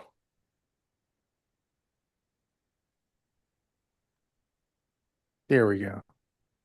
Okay, I see. It's on the outside of the perimeter of the field. And is there maybe, I'm not sure if you're the ones that answer this, but my daughter ran track, and I just remember traveling to a field where there was shade for the bleachers as well. Is there shade? Is there a top over those bleachers protecting from the sun? No, unfortunately not. I would just think about that. For people that have seizures, there's all kind of health issues with the sun beating down. That's a good suggestion. Thank you. Thank you. We will. I do like the trees, so thank you. Thank you. And I think you can't see, but Commissioner Wu has his hand up, right? Yeah, thank you. Yeah, this is Commissioner Wu. I had a few questions, just kind of about the field. So who's going to own this field? Is it envisioned to be privately owned? Is it is it going to be the Steelers? Is it going to be dedicated to the city? This is going to be privately owned land. Okay. And the whole facility is going to be run by an operator who specializes in these types of facilities. And which we haven't selected yet, but there are a number of firms that operate facilities like this around the country at a very high standard. Yeah. So I mean, I see all the Steelers logos and things like that. Is this kind of envisioned to be an extension of the practice facility that they have across the river. Yeah, this is a big question from lots of people. This is not intended as a practice facility for the Steelers. Okay. This is really intended for regional and local community use and for organizations around the city and the region to use schools, high schools, Yeah. There's an enormous influx of inquiries about, being able to book time on the field. But this is a nonprofit project and, partnerships are going to change from year to year. Gotcha. Yeah. Yeah. In terms of like, who's going to get to use the field? You did mention, I think you did mention Central Catholic. We just reviewed their proposal for renovating their practice fields and multi-use facility. What's going to happen when there are no events here? I know you have like a security perimeter, you have the fencing. Is the field going to be open to the community when there are no events? Yeah, great question. Also top of mind for everyone who we talk to. For a facility like this to survive, it's got to be in use as many hours a day as possible, as many months a year as possible. And, until we have the operator on board, we're not really going to be able to hammer out, what are the parameters for different groups using at different times or different sports every day of the week. Without a doubt, there will be hours where it's open for sort of unstructured community access. When those hours will be, that's not nailed down yet. I know we're committed to the neighborhood's football team, the Cobras. I don't know how many people know the Cobras, but that's the neighborhood football team for youth in the neighborhood. They're going to get to play their games there. And again, there's a lot of inquiries about, who gets to use it and when and for what hours. That's all going to be worked out once the project's operator's on board. Thank you. I hope I answered your question sufficiently. Yes. Okay, great. Hi, this is Commissioner Quintanilla. Thank you so much for bringing this forward. This is quite exciting. I just have 3 questions or comments. One of them is, I saw on the slides that it does call out for bike parking, but I don't know if there was a number there. I believe the number is unenclosed 75, 78 unenclosed spaces. And then what's the on-premise enclosed covered for? That sounds low. Yeah. It's a pretty good number. Okay. All right. Good. Maybe 80 all in. Does that say 80 something all in? Yeah, okay, good. Yeah. Yeah. On Gloster? No, on Hazelwood, right outside this door, within like 50 feet or something. Right. Good. I'm just wondering, I'm just imagining a lot of these kids probably going to want to bike there. So oh yeah, that's good that there's enough. Absolutely. Yeah. I like this rendering, and in this rendering, I see that there's a sidewalk obviously on Hazelwood, and then I see that there's a sidewalk on the future Lyle Street side. Yeah. So is that something that you'll be able to, because in other drawings that I saw, there was no sidewalk there. Yeah. So although we are not going to build the roadbed of Lytle today, right, everything is being planned as though that's going in. Right. We're designing that elevation as though it's a street, we're providing access as though it's a street. And the plan is to put in that sidewalk with the project day one. Okay. Because what you could see here, entrance A is the main entrance on Hazelwood. Entrance B is mid-block. Right. You got to have a safe passage to and from that entrance. Okay, that makes sense. Yeah, that's what I was wondering, because in a couple of other slides, that was not there. Vague. So, okay. Any chance that that sidewalk could continue all the way to Compton? So we are going to bring it may not be paved because I don't think all the elevations are worked out necessarily, but we're going to do sort of a stone dust path. Oh, okay, good. To get to Lytle. And there's a bioswale there today. Right. So we're going to have like some little pedestrian bridge to cross over that. But we do want pedestrian and bike access to Tecumseh. Right. Okay. That's great. Yeah. Because I know that there's a lot of folks from that side that probably would want to come and use this. Absolutely. And then the last question is, obviously there's lighting on the fields, I can see on the rendering. And I would imagine, right? There's what? There's lighting on the field. Yeah, you're gonna, that's right. Yeah. All right. I just saw your face. So you weren't like. No, I just didn't catch the word. But then I imagine that throughout the rest of the space, it's also enough lighting so that it's safe at night. And yeah, I think each pathway for travel has to have a certain minimum lighting, right? Yeah. And the ancillary buildings and support spaces and the entrances. they'll have their own lighting. The parks. Yeah, that's great. Well, thank you so much. Thank you. Okay, commissioners, does that conclude questions and comments? Commissioner Dick, if you're speaking right now, I can't hear you. Okay. Yeah, one more quick question. Has any consideration been given to utilizing a grass field rather than a astroturf field? I mean, I know that the astroturf is much more easily maintained, but I'm considering the health of the youth who are going to be using this field. Also a hot topic. Primary, driver of the decision is hours of use, right? We want to get as many usable hours for as many different people in this facility as possible. And natural grass just really gets beat up over time. You can see it in other spaces, and it's just it's not quite as in service of the mission. Yeah. Well, so do the kids, but get beat up over time too. I think that needs to be considered. So yeah, okay. Definitely. Thank you. Okay, it looks like that concludes questions and you. comments from commissioners. Have a great rest of your day, and we'll see you back in 2. We are going to move on to the next agenda item, and that is as follows. Outdoor sales and service legislation. This is zoning code text amendment regarding outdoor retail sales and service uses, and this will be citywide. Presenting that is Mr. Dash and Hill. Yes, thank you, commissioners. Andrew Dash, Deputy Director of City Planning. While we're bringing up the presentation, I'm joined by Monica Bender, who is the Assistant Director of Licensing at in our Permits, Licenses, Inspections Department, and Melissa Hill, who is our Economic Opportunity Planner in City Planning. So we're going to talk a little bit more broadly around the idea of vending and both mobile and stationary vending across the city. The Department of City Planning, Department of Permits, Licenses, Inspections, and the Department of Mobility and Infrastructure have been kind of working together on, really revamping how we look at vending across the city. Monica will speak to the current program. But I think one of the things, is that we really see an opportunity for increasing the opportunity for vending across the city, to be able to create greater vitality, to be able to create greater opportunities for people to have a lower barrier of entry, for economic entry, into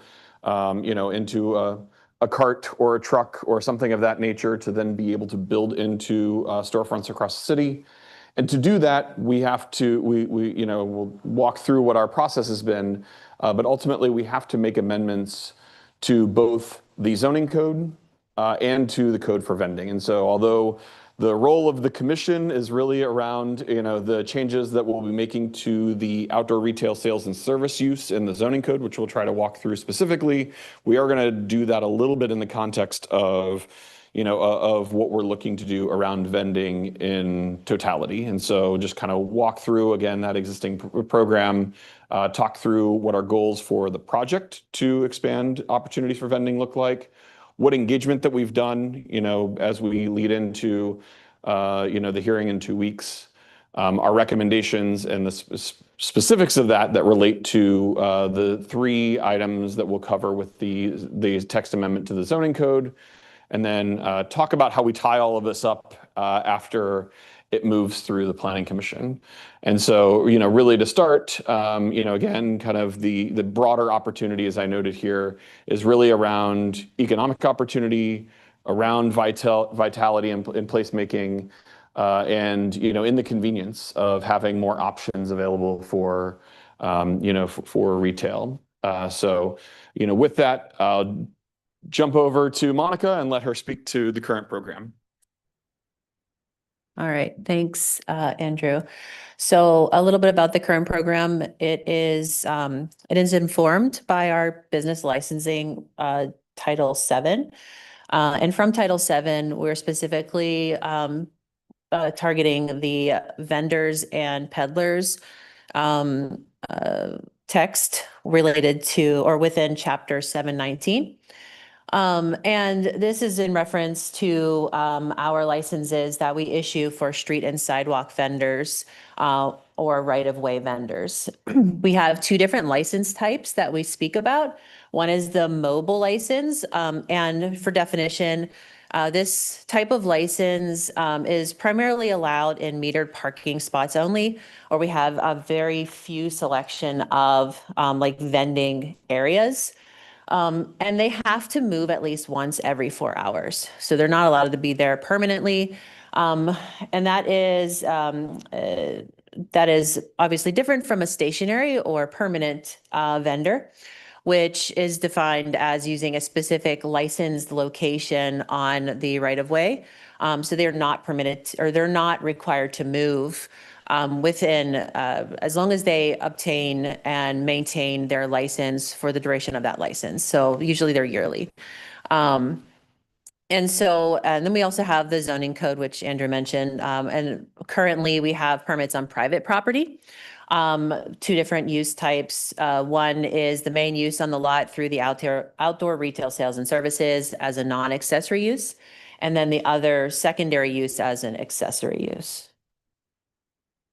I'm hitting the, oh, too far, sorry. Did I go too far? No. Great. All right. And so what's kind of led us to looking at this policy and making some changes? Pittsburgh, as we found through research, has fewer licensed vendors than our peer cities. And we've identified a few key challenges that could be leading to that result. One being there's a small volume of allowed vending locations, and we'll review that a little bit later in the slides. Some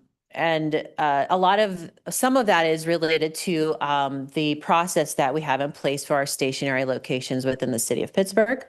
And that process has many steps, which are also include some type of legislative aspect and council approval, and then adding them in line by line, case by case across the city. So I guess to dive into it a little bit deeper for clarity and context, you have to nominate a location.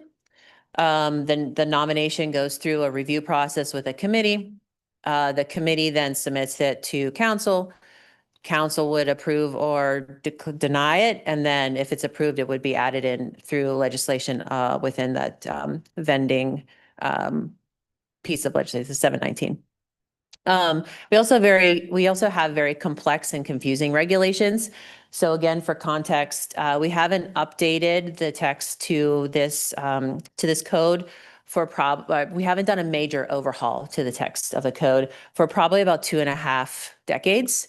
And so some of it doesn't quite fit the current state of the city and the current state of this type of business operation, as we've seen. We also have an unsustainable fee structure. So the licenses have a base fee of $135, which kind of leads into the compliance challenge. And that is, if we don't have a sustainable fee structure, we have a mismatch on supporting the administrative aspects of that program. And so kind of marrying those two things together, looking at fees and also how we can meet the needs of the program and provide compliance standards and support to ensure that folks are actually applying for the license. And those that are not, we follow up and move them into compliance. So with that, I'm going to go ahead and turn it over to Melissa to kick off recommendations. Thank you. Hi, I'm Melissa Hill with the Department of City Planning. And I'm first going to walk through how we developed the recommendations that are represented in this zoning bill, as well as the second bill that will amend Chapter 719 in our business licensing code. So over the past 7 months, we've met with several peer cities who have very successful vending programs. We've held a series of focus groups with business owners and with business district managers, had a number of one-on-one discussions across city departments and our partner agencies.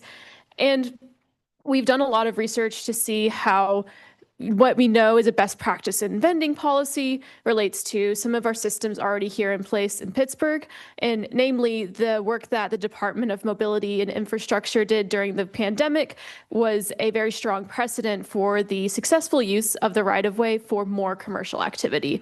And many of the guidelines that were developed in that process also apply here. As I mentioned, we are proposing this in 2 separate ordinances. So one of them will go straight to City Council and will include the recommendations that we have on the screen. This is useful context for considering the zoning aspect of this set of proposals. So the primary change to the business licensing section will be switching from the current kind of siloed permitting processes that depend on location. So if it's in the right of way versus on private property versus a park, having those processes separated out has created quite a few barriers for our vendors. So we're going to create a single entry point into the permitting system. As Monica mentioned, right now we evaluate site suitability for a stationary vendor by site, and there's not a standardized set of criteria that are made available for folks. So what that means is that essentially we have not been able to approve new sites in the sidewalk or in the street for a stationary vendor in quite some time. And so we're looking to replace that system with a standard set of criteria that could apply for the right-of-way for the majority of the city, with exceptions for our particularly kind of busy areas or where there might be some environmental sensitivity. So for example, downtown and in our park system, still taking a more site-by-site approach in those areas. We're looking to update what we define as mobile versus stationary so that it's more straightforward, both for applicants and on the enforcement side, and to make some other updates to our license rules and regulations just to be more up to date with our peer cities, and to as well as creating a policy for if someone was interested in using, let's say, an entire block of city-owned streets or sidewalk for vending, having a process that would involve both community engagement and site suitability analysis by DOMI to make that possible. But what we're discussing most today are these amendments to the zoning code, and namely, we are looking to expand permissions for where vending would be permitted on private property and to sync up our zoning regulations with our business licensing regulations. And this would also have implications for our ability to expand the Adopt-A-Lot program to include vending as a permitted use. Today's ordinance amends 3 chapters of the zoning code. First, Chapter 911, our primary uses, and it updates the use table and use standards for vending as the primary use on a lot. We're looking to update Chapter 912, our accessory uses, to make similar updates for this use when accessory to something else. And finally, we're looking to update Chapter 922, which will make it more straightforward to go through our zoning approval process. First, we are proposing to amend our non-accessory use to be renamed as a primary use and to make a couple of logistical updates that would go with that for ease of our own regulation and to make it more intuitive with how our sites are typically used. We're also proposing to remove the requirement to locate more than 100 feet from a competitive business that is currently placed on the outdoor retail sales and services non-accessory use. This restriction would still apply in the right-of-way and is part of the business licensing chapter, but just speaks to the difference between what we can regulate in the right-of-way versus on private property, and we can speak to that more later on. This would also replace current language on health, fire, and other approvals with the requirement to obtain the standard vending license if applicable. So that way, when the vending license overall is updated, then that would update what is required to vend on private property as well. We're looking to update the use table as well. Currently, as a primary use, vending or outdoor retail sales and services is only allowed by right in UCMU and UCE districts, and that in part is just because of those districts being established later on when this use was being incorporated into our zoning code. The proposed changes to the use table would update these permissions to be more in line with where we allow commercial activity more broadly. So in our mixed use districts, in the Golden Triangle, in most RIV districts, in Special P and EMI. This visualizes those current and proposed changes to the map. And you can see on the left right now, the areas of the city that allow this on private property are quite restrictive.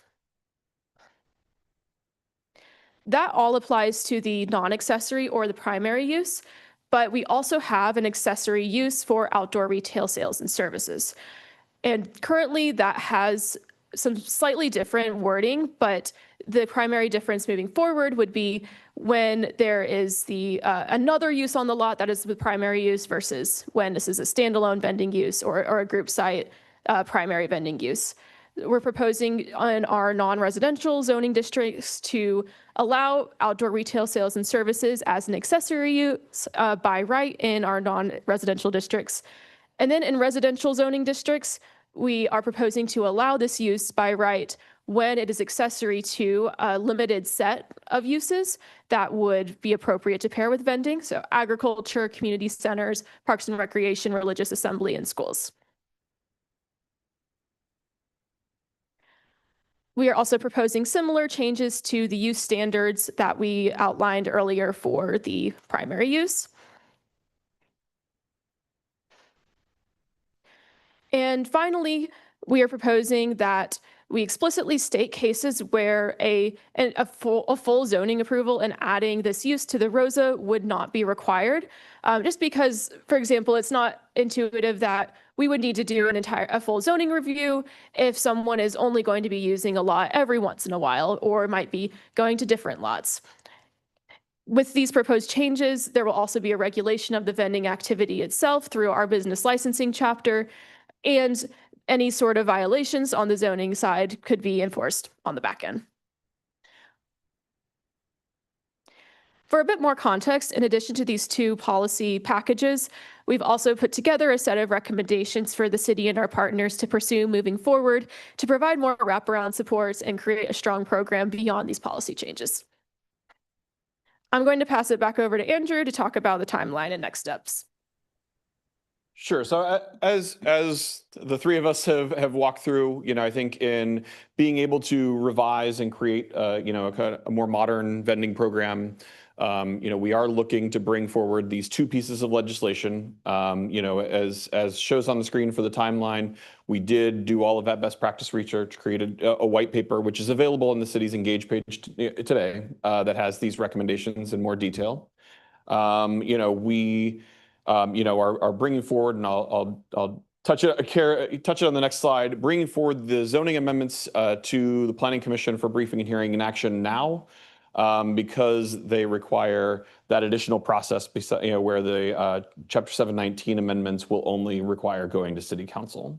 So, again, with our intention to bring these as a full package to City Council, given the Planning Commission's recommendation into the fall, and do a lot of that work around some of those supplementary regulations in addition to the things that we demand via code. So, again, just in more detail, we do look that if we get a favorable recommendation from the commission after hearing an action on the 29th, that we would be looking to introduce this entire package of council. Council goes on recess during August, but after their recess at the end of August, with another hearing, and action by City Council happening in the fall.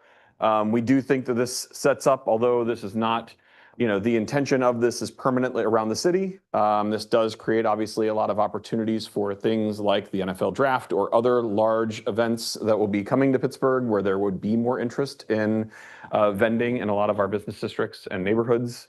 So there is, obviously some timing, issues around trying to get this complete, for large events like that. But like I said, that is not the intention is for this to be permanent in a new way that we're doing vending citywide, doing so in a way that's more integrated between the zoning process and the licensing process. So, one last thing, just last week we had another round of our focus groups. Again, as Melissa had stated, we have, gone and met with both vendors and people looking to vend in the city, as well as brick and mortar businesses and neighborhood business districts. Really trying to make sure that we are getting, both perspectives. Obviously we want to be able to, to respect the importance of a lot of the brick and mortar storefronts that we have in the city, while also making sure that we're trying to expand and create more of this opportunity. These are some of the things that are on the screen, are some of the things that we've heard and are looking to incorporate. And I think many of these, I feel like we feel like we've got a very good start at already incorporating that, which is, I think really understanding, kind of that issue of, enforcement and the back end city processes and how those work for folks, both for brick and mortar businesses being able to, to control or, control people that are operating outside of these future regulations, as well as people who are looking to vend, being able to have a clear understanding of what they're allowed to do.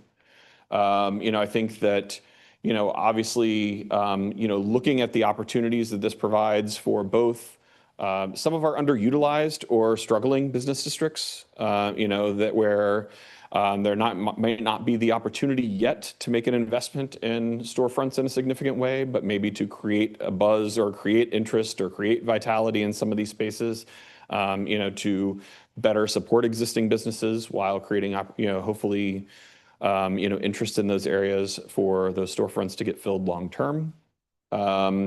And I think, understanding the spacing requirement. And I think that part of the distance requirements that we did maintain in the right of way outside of the zoning regulations gets to, how you make sure that we're not creating a situation where people can vend, the same thing right in front of a brick and mortar storefront, but also allowing for specific opportunities like we heard during this process of things like breweries that are bringing vending in some way on to supplement the work that they do as breweries, bringing food options in or other options in, that which would typically happen on private property. And that's why, as to the earlier statement of removing the distance requirement in the zoning for private property while still keeping that relative to license and items that, and things that are working within the public right-of-way or the sidewalk space.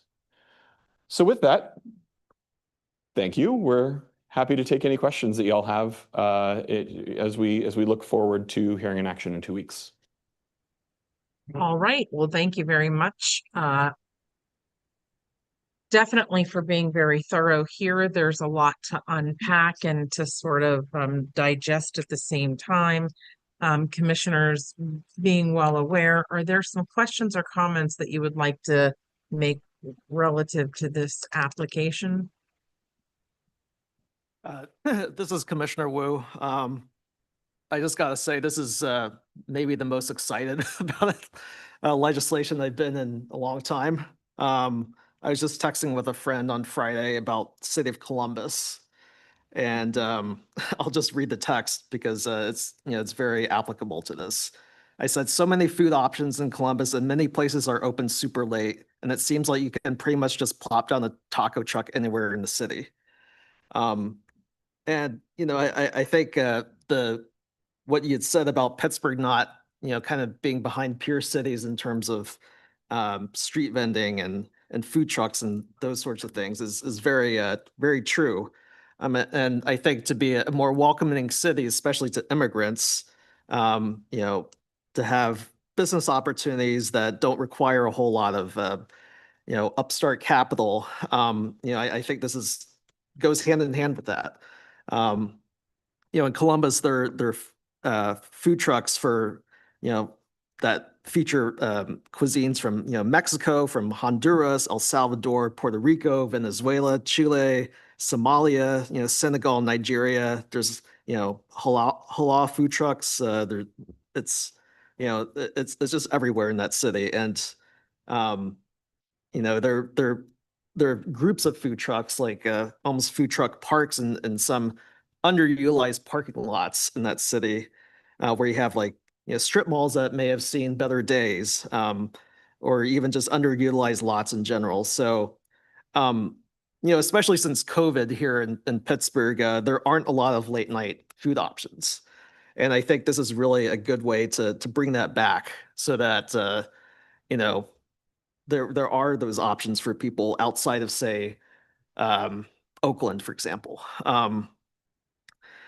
You know, I think currently most of the street vending and food trucks that we see here in Pittsburgh are just outside of breweries.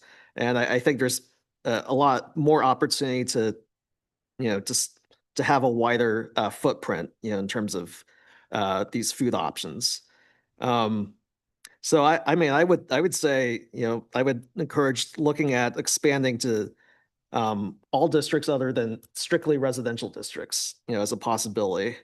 And I know you brought up the concerns about brick and mortar businesses and the competition related to that.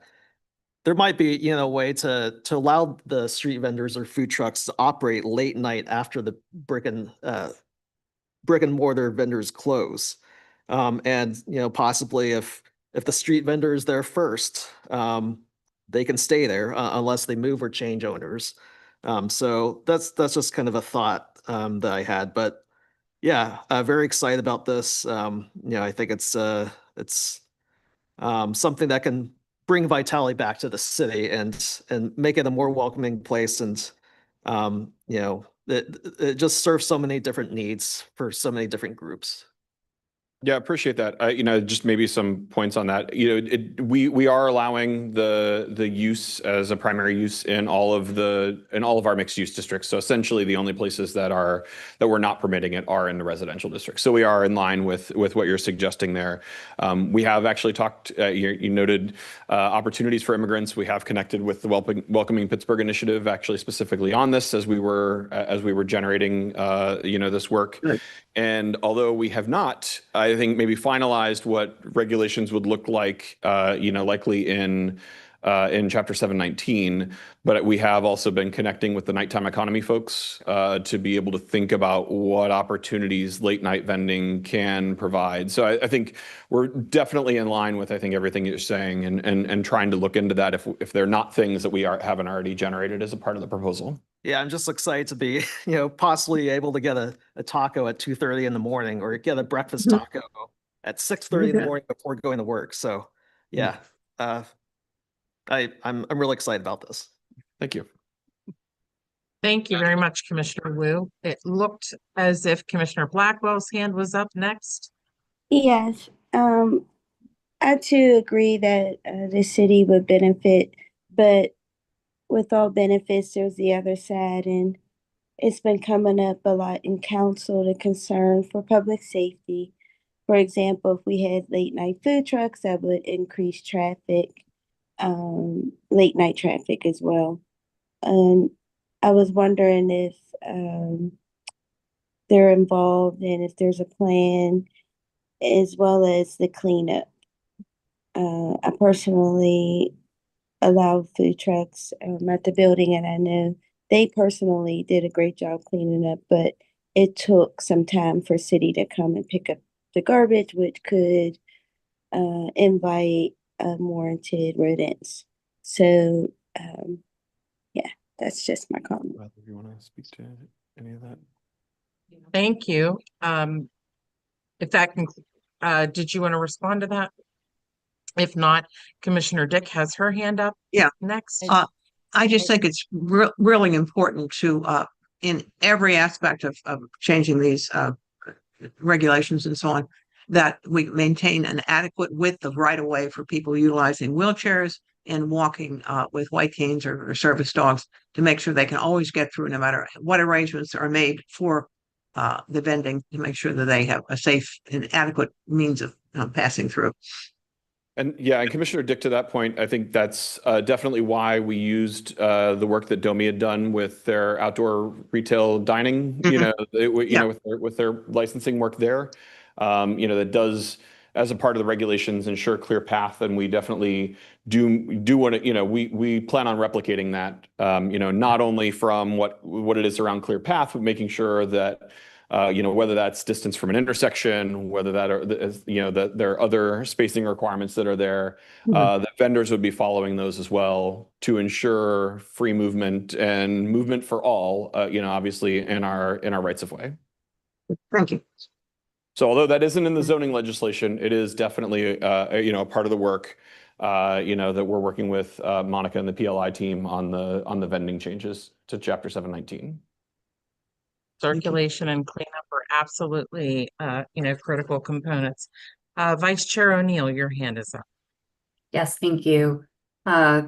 Mostly echoing my other commissioners' comments, agreed that we need to have the clear paths. I did just have a logistical question. I understand that both the zoning code text amendment and the companion amendment are supposed to are aiming for council in August. And I'm sorry if I missed this.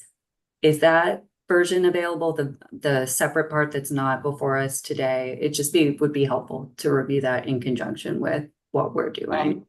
Yeah, so we're finalizing that language now because, again, our intention is introduction to City Council at the end of August. So we're about, maybe about 5 weeks out from introduction of that piece of legislation.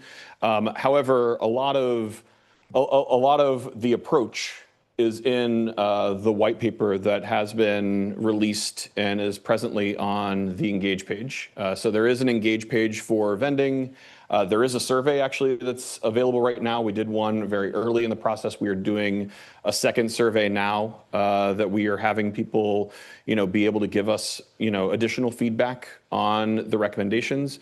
But the details of the, that are in the recommendations are really the concepts that are going to be that are either in this bill, which is obviously fully drafted, or in our revisions to Chapter 719, or even additionally, the fact the reality is that there are going to be a lot of, we're going to have a lot of guidelines that are informing, how vendors can operate that won't necessarily be in the code amendment itself for 719 even. Right, which I think is super helpful, especially as there is an increase or potential increase in vendors. It's a lot easier to amend other portions of the city code to address any problems that arise, some of which we spoke about today, instead of having to amend the zoning code every time. So applaud that approach, and I'll take a look at that as well. Thank you. All right, thank you. Okay, it looks like I can't see the panel. I don't believe that there are any additional comments from the commission. We appreciate, again, the presentation. Look forward to seeing you back. So thank you very much and have a great rest of your day. We did take briefing agenda item A and hold it for additional presentation. And I believe that Councilman Lavelle and Mr. Lay may be available for discussion around briefing item, and I'm going to read it in DCP-MPZC-2025-00129. This is Council Bill 2025-1417 at 2819 Shadeland Avenue. This is a zoning map amendment for the former Horace Mann School site in the Marshall-Shadeland community. Turning it over. Commissioners, I believe Councilman Lavelle is on. We're gonna work to get him on the call and do a sound check. Councilman Lavelle, are you there? Yes, I'm here. All right, it's all yours. So I apologize. I was in 2 meetings at once, but for me, this is pretty simple.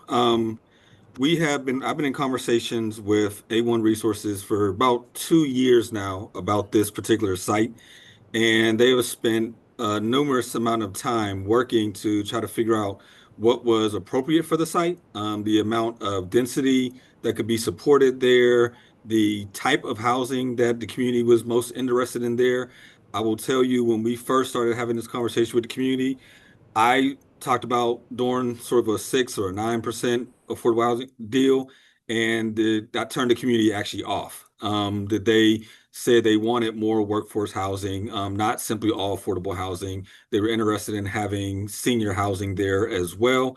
And so slowly but surely, and Mr. Lay can certainly speak to their process as well, but slowly but surely, they began to put together a project that everyone was supportive of, that made sense to actually be financeable, that made sense for the community who was very supportive. We did have a development activities meeting last month where the community expressed their support for this project.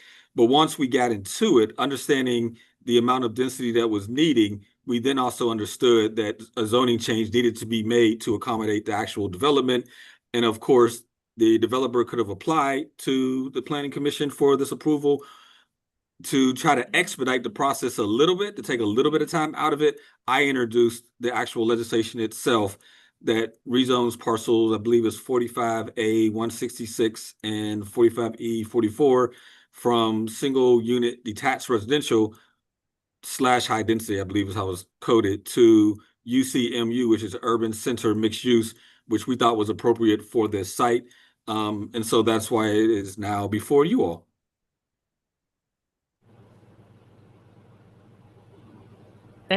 Thank you. We appreciate the context. Will there be additional comment here? Mr. Lay, or will you be sharing some information as well? Yeah, I just think it's just important to note that, as Council President Lavelle stated, that we've been working very diligently on this project for the last several years, working very strongly with the community, working with the hospitals like AHN and UPMC and the social determinant of health teams, just looking at what was needed.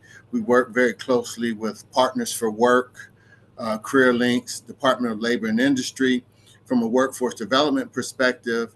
And what we do as a company ourselves, we have over 200 employees here in the city of Pittsburgh. These are men and women who are really trying to change the trajectory of their lives. You know, they're making $20, and you just use an anomaly. They're making between $37,000 and $50,000 a year, and we just said they need good housing as well. You know, these are the workers at Rivers Casinos. These are the people working in housekeeping at AHN or at UPMC or in food service. And, you know, not that the others, when it comes to affordable housing, don't need help, but we just looked at this community and this community of men and women who are really trying to change their lives and the impact they could have on the city of Pittsburgh. And we are very excited about this project. These 182 units will help in that need for these men and women. And what we're also very, very proud of, and why we need this zoning change, is that the old Horace Mann School will be a workforce development center where men and women can train and get additional skills. People are looking at mergers like USX and Nippon and all that kind of stuff. And what type of skills are the men and women are going to need to compete for those jobs? And we think that, you know, when we look at our labor force, I always tell people, of the 200 men and women that I have working primarily on the north side, working at Acrisure Stadium with the Steelers, working at Duquesne Light on the North Shore, working for Alco Parking. And I look at those men and women, I tell them, listen, this is an ABC approach. This is a job for you. My goal is to get you a better job and then eventually a career. And I think that housing is a very, very big component of that. This Horace Mann Village concept will just be, I think it's a model that will be very, very supportive and helpful across not only southwestern Pennsylvania, but across the state. We looked at best practices across the country, and as Council President said, we're just very, very excited. The community is excited, and we just want to move forward with this project.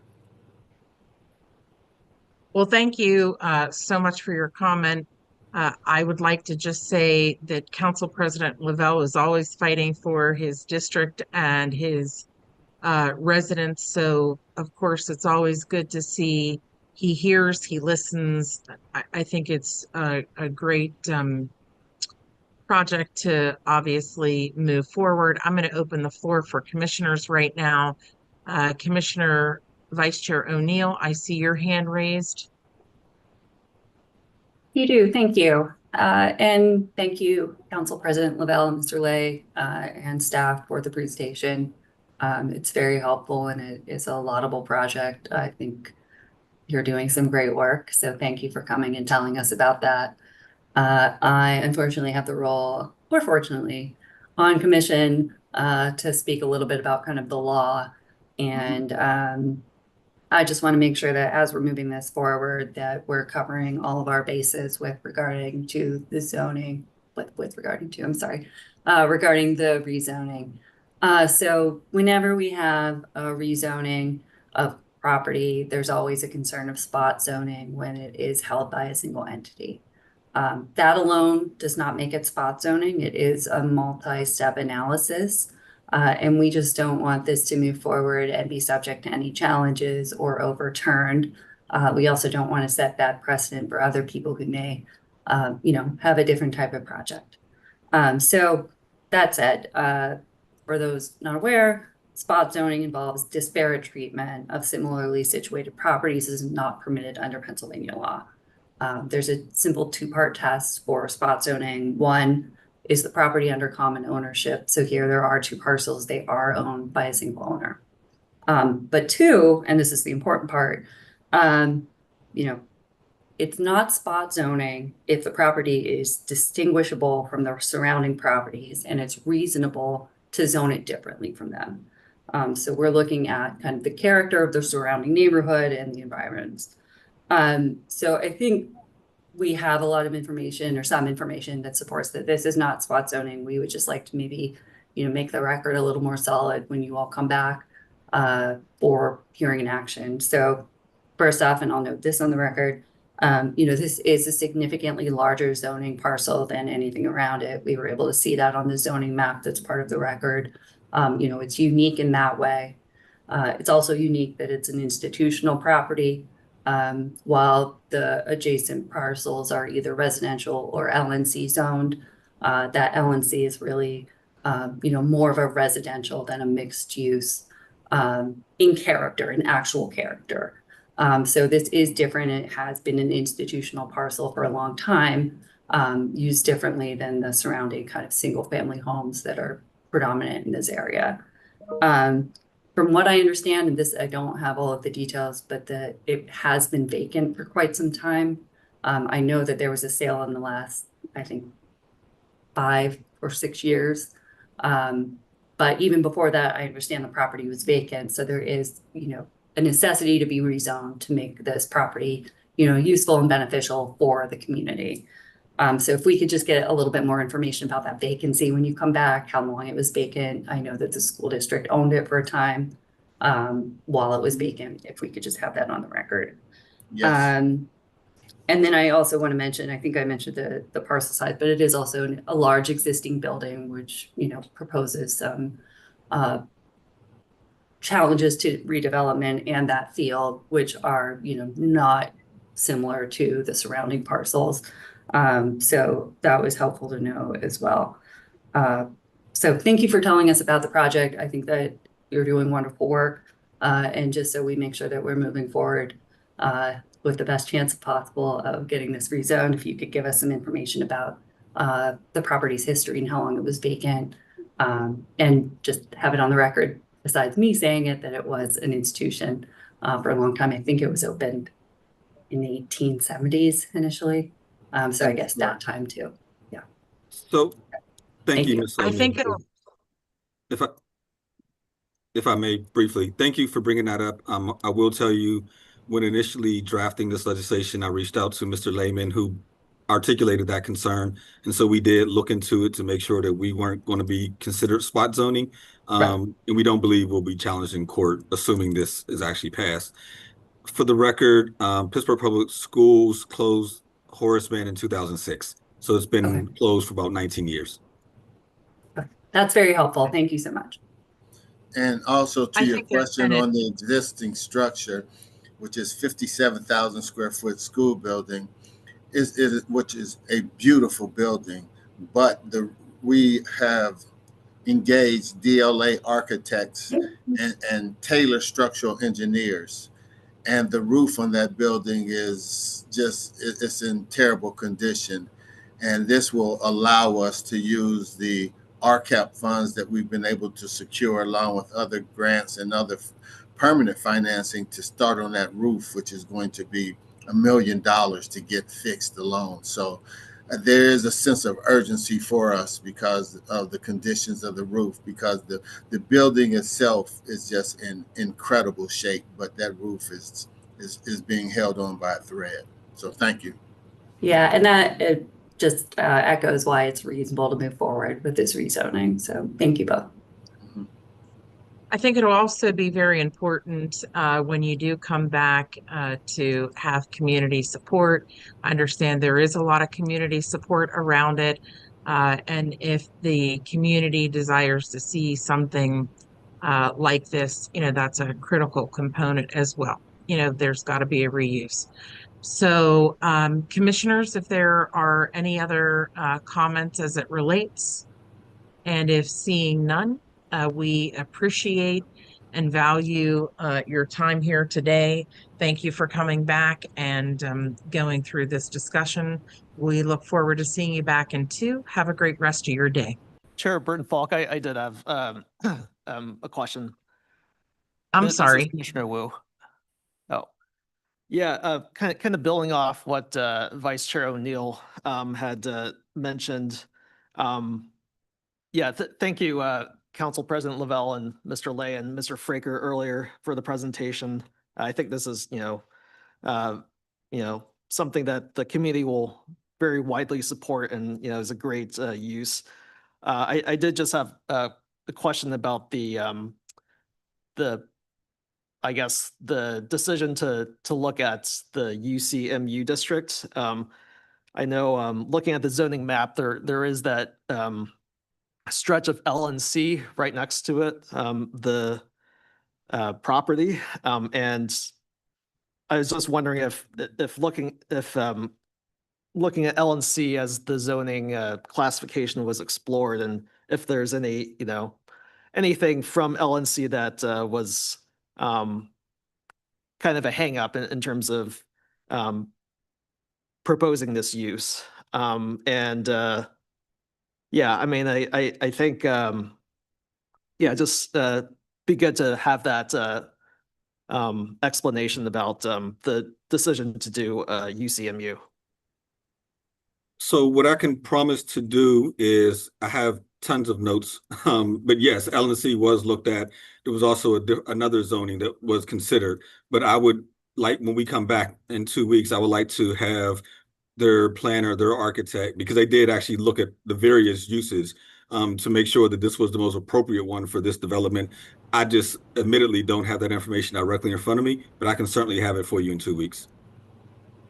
Thank you. And just one other quick question. Are there any uses proposed other than residential on the site? Yeah, it is the Workforce Development Center. Like I said, the 57,000 square foot school building will be converted into a workforce development center in a space that not only the residents will be able to use, but the community at large. So not only Northsiders, but City of Pittsburgh as well will be able to use, working in collaboration with Partners for Work and Career Links to provide opportunities not only for job seekers, but for training as well. So we want to be a beacon of hope and light for the community. So not only will it be the housing component, it will be that workforce development component to it as well. Great, thank you. You're welcome. This is Commissioner Quintanilla. If I may just have one more comment real quickly. First of all, thank you so much for bringing this forward. I think this is going to be a fantastic project and definitely excited to see the reuse of the building. My one only comment, and I know that we're looking right now at zoning, but I've seen a lot of images and graphics that you have, including some proposal locations for buildings. You do have a residential building that is actually placed on NC Way, and then you have the big parking garage, which is on Mullins Street, if I'm not mistaken. Yeah. Yes, sir. I mean, those really make very little sense. Those locations, if they could be flipped, would be better, because you do want the residential along the street and you want the parking along the alleyway. So it's just a comment in terms of urban design and location of those buildings. Thank you for your comment. We looked at that very extensively, and due to the topography of the building, the parking garage was looked at where we currently have it because it can be level with the actual building. But we are looking at other schematics as well. So I appreciate that comment. Yeah, I appreciate that. I'm just concerned about residential tower buildings, 4-story, 3 stories, looking onto somebody's backyard across from Lancy Ways. But other than that, thank you so much. Thank you, sir. And what could be helpful, Mr. Lay, is if the architects could bring maybe a little more, and when you come back in 2 weeks, maybe addressing the concerns that commission had. And that could be a little bit easier than, maybe running through the entire presentation, hitting those focus areas. And then Commissioner Quintanilla would be able to see exactly how it flows or how fluid it may or may not be, showing those particular renderings and whatnot. Absolutely. Thank you. Well, we will definitely do that. Thank you so much. Now, I do apologize because my Hollywood Square for inside the building is a lot smaller, so I don't often see hands raised. Commissioner Gammy must have left. Does that cover all commission comments? Yes. All right. Hearing nothing else, we'll go back to thank you so much. Have a great rest of your week, and we'll see you back in 2. Thank you. Thank you. Thank you. Okay, so that concludes our briefing portion of today. It is 3:24. Commissioners, do you need 10 or 15 minutes to restart? Would we say, would 10 be sufficient? Yeah. 15? Okay, somebody, all right. 10 10 is is fine. okay with me. All right, so I'll see you back in 10. Thank you so much.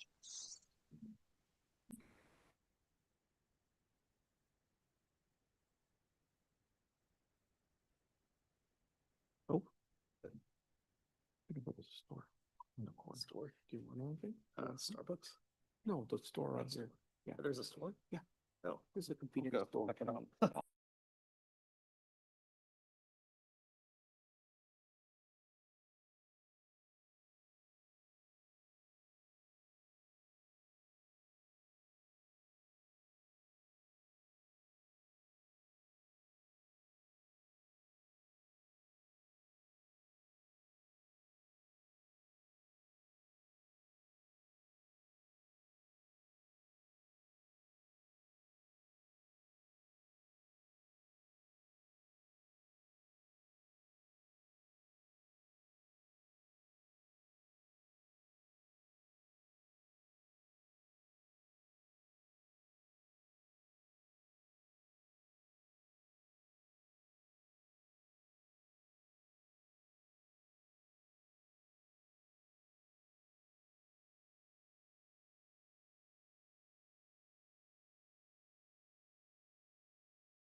All right. I think we're 1 minute out from our 10-minute break. Commissioners, as you're kind of coming in, I can't see the Hollywood Commissioner Square for Blackwell's back. you. Welcome back. I see Commissioner Dick. That was one of my favorite shows. I They're caught not that. wholesome like that anymore, are they? Yeah. No. Right. Okay, I see the court reporter here, correct? Are you with us, court reporter? I'm here. Awesome. Thank you so much for being here today. Sure.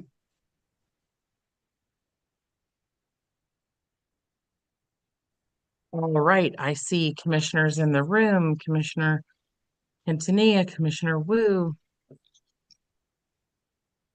Sounds like a quorum. It does sound like a quorum, so we're going to go ahead and begin because we are right at time. And I'd like to welcome everyone to the Planning Commission agenda for July 15, 2025. I'm going to read through that agenda, and it is as follows. Agenda item A is approval of minutes. Agenda item B is correspondence. Agenda item C is hearing and action. And we have 2 items today under hearing and action. I'll move back to agenda item A, which is approval of minutes. Commissioners, we are in receipt of minutes from July 1, 2025. Do we have a motion from the floor or any edits? So move. Okay, I see a Motion to motion. approve. Motion to approve as written. All right. I have a motion. I have a second. Commissioner Blackwell. Aye. Thank you. Commissioner Burton Falk. Aye. Commissioner Dick. Aye. Thank you. Commissioner no. Commissioner O'Neill. Commissioner Quintanilla. Aye. Thank you. Commissioner Wu. Aye. Thank you. All right, motion passes. We are moving on to agenda item B. Before us is correspondence for July 15, 2025. We are in receipt, the Greater Hill District Master Plan, correspondence from Greg Dunham, representative to the Pittsburgh Arena Real Estate Development, CAR. That concludes correspondence for today. Moving on to agenda item C, which is hearing and action. We have 2 items before us for hearing and action. Item number 1 is BDA-2025-00436 at 1233 Penn Avenue. This is the expansion of the Heinz History Center in the Strip District. Presenting that this afternoon is Ms. Tandon.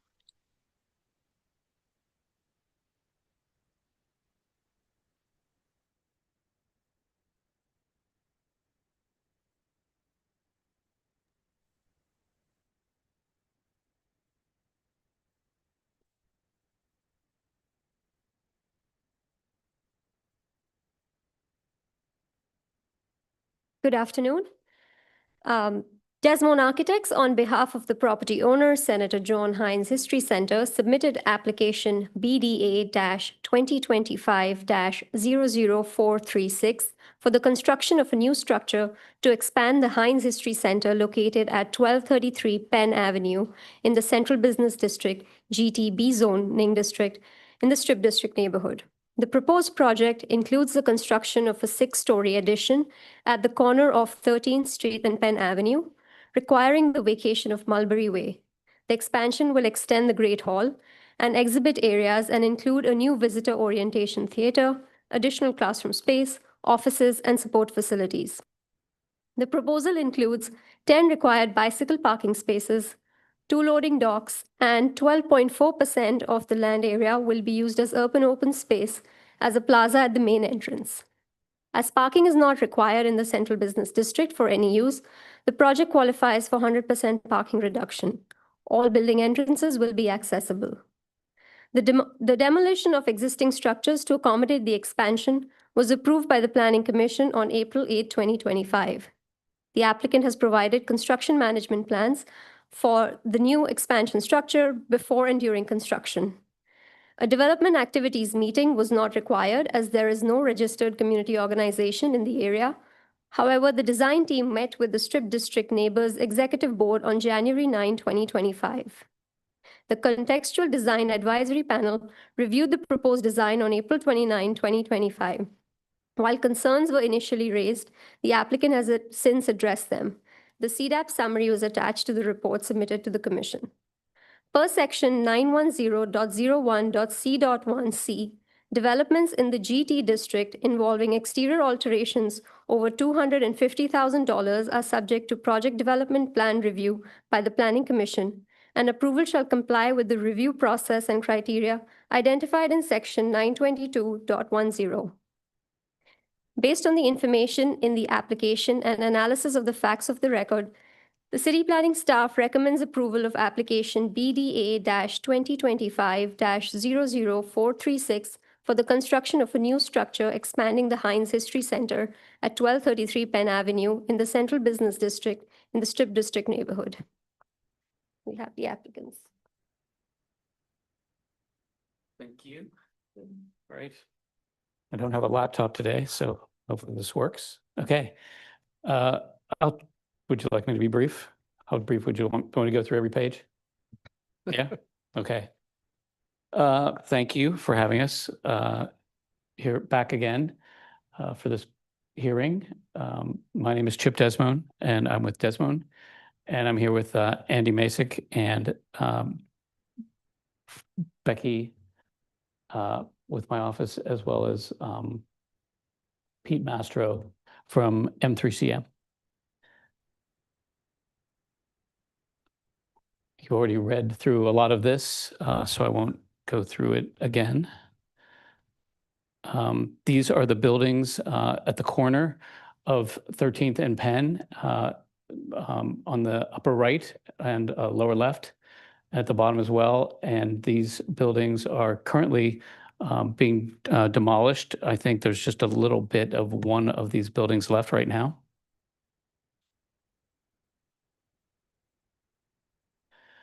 The concept that you see here, these photos are of there's existing conditions around the site and the existing conditions in the original Chautauqua Ice House building. So as we were taking some contextual cues from those existing buildings in our design.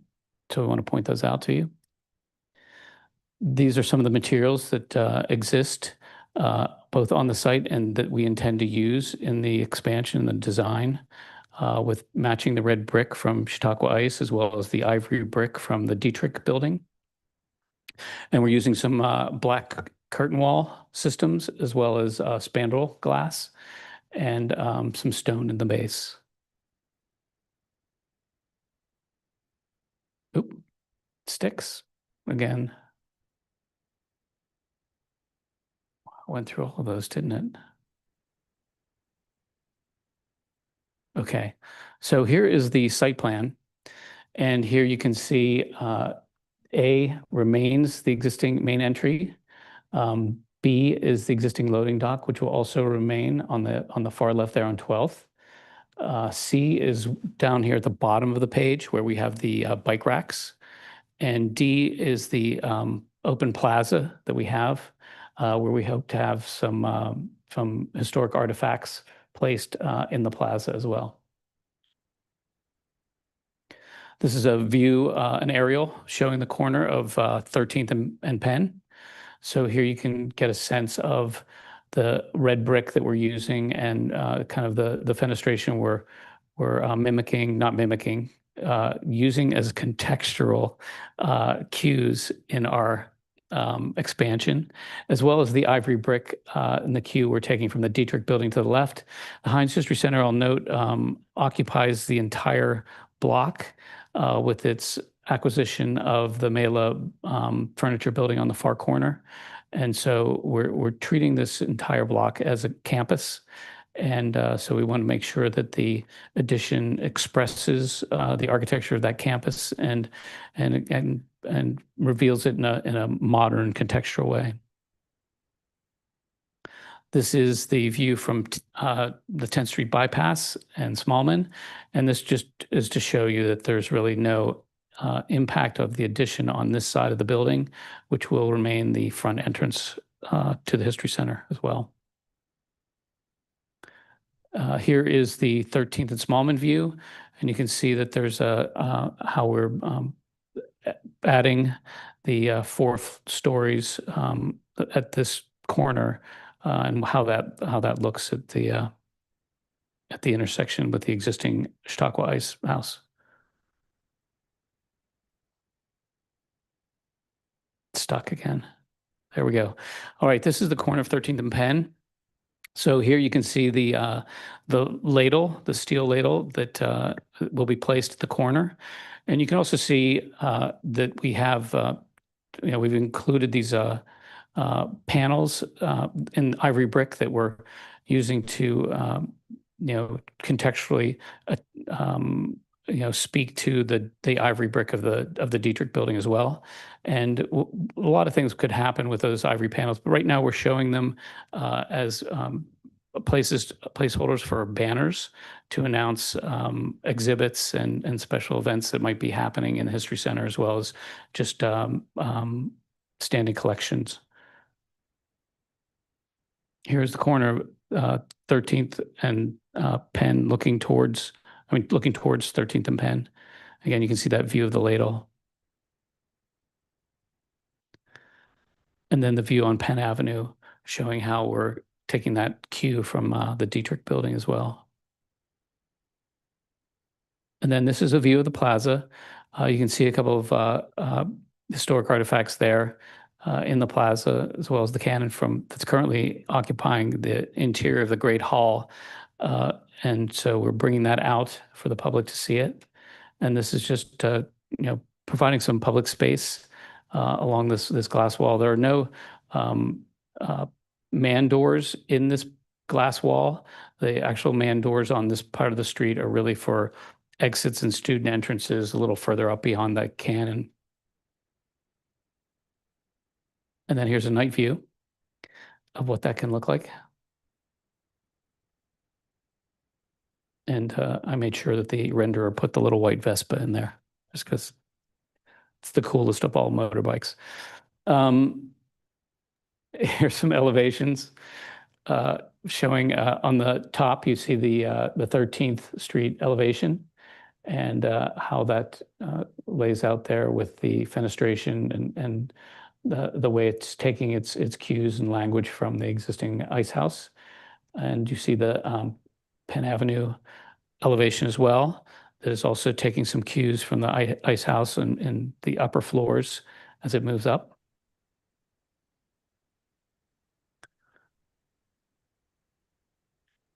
Oop, there you go. Sticking again. Okay, zoom in on the 13th. And this one, you can see the glass hydraulic overhead door there. That's by the cafe part of the Great Hall. And so that we want to be able to bring the outdoors in and the indoors out so that we can occupy that plaza, hopefully with some outdoor seating on some nice weather days. And then here's a view from 13th as well, or Penn Avenue, excuse me. Here's the site plan, landscaping plan. So you can see that we do have street trees, though we've met the requirements there. But we've pulled it back from the corner for a couple of reasons. One, we want to make sure that people driving down Penn Avenue and 13th can actually see the plaza and see into the building and recognize the artifacts that we have occupying the plaza as well. So we did want to activate that. The building entrance at this side, like I said, is located at the A on the legend. And it's thought that perhaps 13th Street might be a queuing area for school buses, possibly for children who come to the History Center and might come into that that side of the building and go into the orientation theater, which is right there by that entrance. This is showing our accessibility plan, and much of what is there remains and will remain, except for where we're doing the addition. So we're just really expanding on that accessibility improvements and as they exist today. So it'll be a fully accessible building and site. Here is a sustainability and stormwater management plan. As you can see, the plaza actually works to our benefit. And here we're using the area underneath the plaza for stormwater retention management. This is part of the construction management plan. And this is before construction. Currently right now, utilities will be relocated shortly after demolition is complete. And then there will be barricades up during construction. This shows parking and transportation, this plan. As you can see, we're not interrupting any existing transportation in the area or parking. As you can see, there's ample parking surrounding the History Center and the addition with both parking lots and parking garages. So we think there's plenty of parking there for us. And that's it. Thank you. I think I broke a record there on time. You did great. Have your time back. Thank you. You did great. Thank you so much for the presentation. As you know, items under hearing and action, we open the floor for public testimony. I'm looking online, don't necessarily see hands raised. Is there anyone in the room that would like to speak on behalf of this? You can see what I can't see. There does not appear to be. Fantastic. Okay, commissioners. Is there anything that you would like to say regarding this, or is there a motion from the floor to approve based on the our reports? Commissioner Dick? I would proudly recommend that we approve this motion. Fantastic. So I have a motion from Commissioner Dick. I have a second from Commissioner Wu. I'm going to do roll call. Commissioner Blackwell? That was Commissioner Continue. But that's okay. Oh, I'm sorry. Oh, I'm sorry. Did I talk over someone? I'm sorry. No. Well, It looks like Commissioner Blackwell has her hand raised too. Oh, I'm sorry. It's okay. Commissioner Black? We can move No, forward. no. Please say what you wanted to, because I didn't get the second anyway. It was just a comment. I just wanted to commend Desmond on a wonderful job in continuing the architecture and nostalgia of Pittsburgh through the red brick, and also with Heinz. When you look at it, that's what you'll think of. But incorporating the newness with the plaza and the pop of subtle color, And it's just refreshing to see a brick addition and not so much of what we're seeing all over the city, more or less. And I'll second if there's not a second. If not, and we're going through, I'll say aye. Oh, fantastic. It looks like Commissioner Dick made a motion. I believe confirmed Commissioner Quintanilla made a second, and then we're going to do roll call. So Commissioner Blackwell, aye. Commissioner Burton Falk, aye. Commissioner Dick? Aye. Thank you. Commissioner Quintanilla? Aye. Thank you. Commissioner O'Neill? Abstain. I meant to say that at the beginning. I had some technical difficulties. Sorry about that. That's okay. I kind of noticed that at the beginning. And then Commissioner Wu? Aye. Thank you. Okay, so the motion passes. You have a great rest of your day. Seems like there's a little bit of lag and delay here for a couple of us between online and the room. So apologies for that. But we thank you very much, and we want you to have a great rest of your day. Thank you. You're very welcome. Okay, so we're moving on to our final item here under hearing and action, which is agenda item number 2 is as follows: DCP-ZDR-2025-00892 at 46 Beehive Street. This is the installation of 2 high wall signs in the Hazelwood neighborhood, and presenting that is Mr. Kinselia.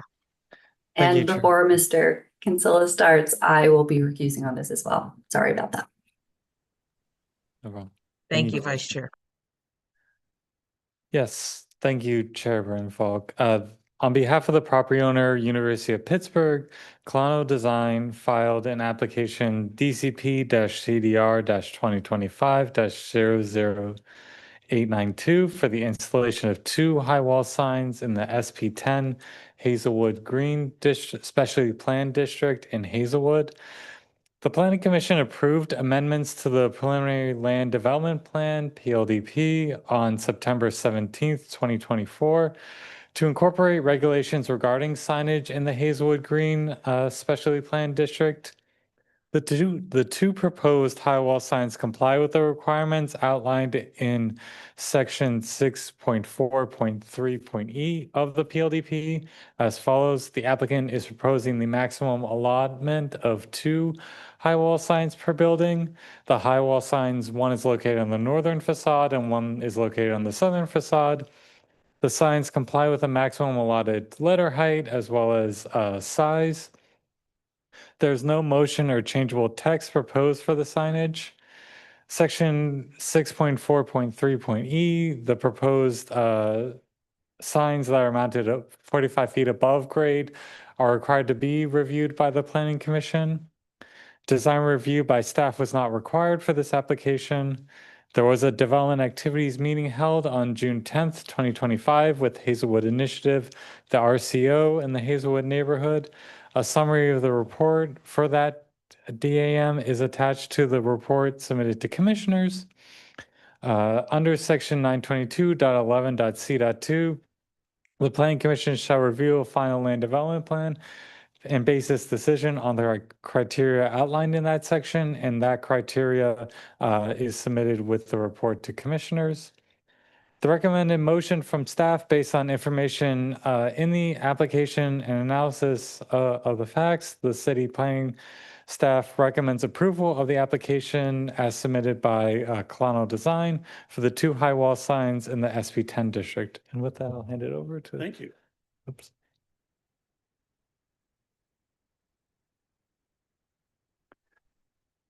Went too fast.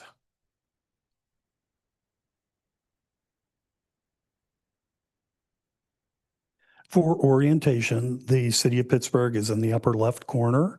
The site is outlined in a dotted line within the red box, and there is an enlargement on the right showing that the project site is right in the middle of the Hazelwood special district. A little bit of construction progress here is fencing around the building as it sits about a week ago, one side, and the other side with the city in the background. Oops, once again. The code is one of the most conservative in any of the SP districts, and it allows for 2 signs above 45 feet, which are shown in the red bar on the right, facing toward the city and away from the city, and the letter height cannot exceed 6 feet high, and we are under 6 feet high. To confuse you, we've just flipped the site a little bit and show that our the size of our signs that are 316 square foot. They are the same and bookend the building. In order to help you understand the placement of the building, it is an irregularly shaped site, but it has this beautiful architectural rectangle that sticks up out of the building mass. And so the signs are placed on the opposite ends of that mass. This is showing our 45-foot line and the placement on the first facade. Our sign is facade is about 19,000 square feet and change. The upper right shows you a detail of the sign on the very interesting facade. And this shows that our sign is under the 6 feet height, and we are under the square footage of 2%. The opposite side of the building, no two sides are the same. Again, the identical sign that's on the opposite side of the building. And it is mounted to this kind of corrugated facade on two very slim bars, about 3 inches by 3 inches, that will be the transition between the letters and the building facade. Little glamour shot showing the University of Pittsburgh up in the top part of the building and the other facade. Thank you. Any questions? All right, thank you very much for the presentation. At this time, we open the floor. It looks like there are no folks out there online. I'm guessing there are probably no folks in the room. Would that be accurate? That's correct. Thank you so much. All right, commissioners, do we have a motion from the floor to approve? So move. Thank Second. you. Thank you. I'll do roll call. Commissioner Blackwell. Aye. Thank you. Commissioner Burton Falk. Aye. Commissioner Dick. Aye. Thank you. Commissioner Quintanilla. Aye. Thank you. And Commissioner Wu. Aye. Thank you. And Vice Chair O'Neill has recused. So it passes. Thank you so much and have a great rest of your day. I'm sorry to Thank you. interrupt. I can't see Yeah. the mouse move, so I don't know who made the motion and who seconded. My apologies. It looks like Commissioner Blackwell made the motion. Okay. Commissioner Quintanilla did the second. Okay, that was the one I missed then. It was the men that Oh. I missed. I got it. The Hollywood squares when you're online, it's very strange. When somebody's over at the podium, you see them, but then it kind of shifts back and forth there. So I'm right there with you. Okay, so we're moving on to the final agenda item for July 15, 2025, and that is agenda item D, which is the director's reports. Hi there, gentlemen. I can see you. Yes, we're here. So a couple of things just for commissioners. I have a couple, and I'll turn it over to Zoning Administrator Lehman. The two items are around the comprehensive plan, just as updates for commissioners. We do have an event actually this evening at 5 o'clock at the IBEW, the Local 5 over in the South Side. We will be, releasing the State of Just Pittsburgh reports. So that's the kind of the next deliverable as we move through, the Pittsburgh 2050 comprehensive planning process. So those are available on the website for commissioners. But there is an event tonight which we are going over and having people work in teams on prioritization exercises around the various themes and that have come through the process to date. So want to note that.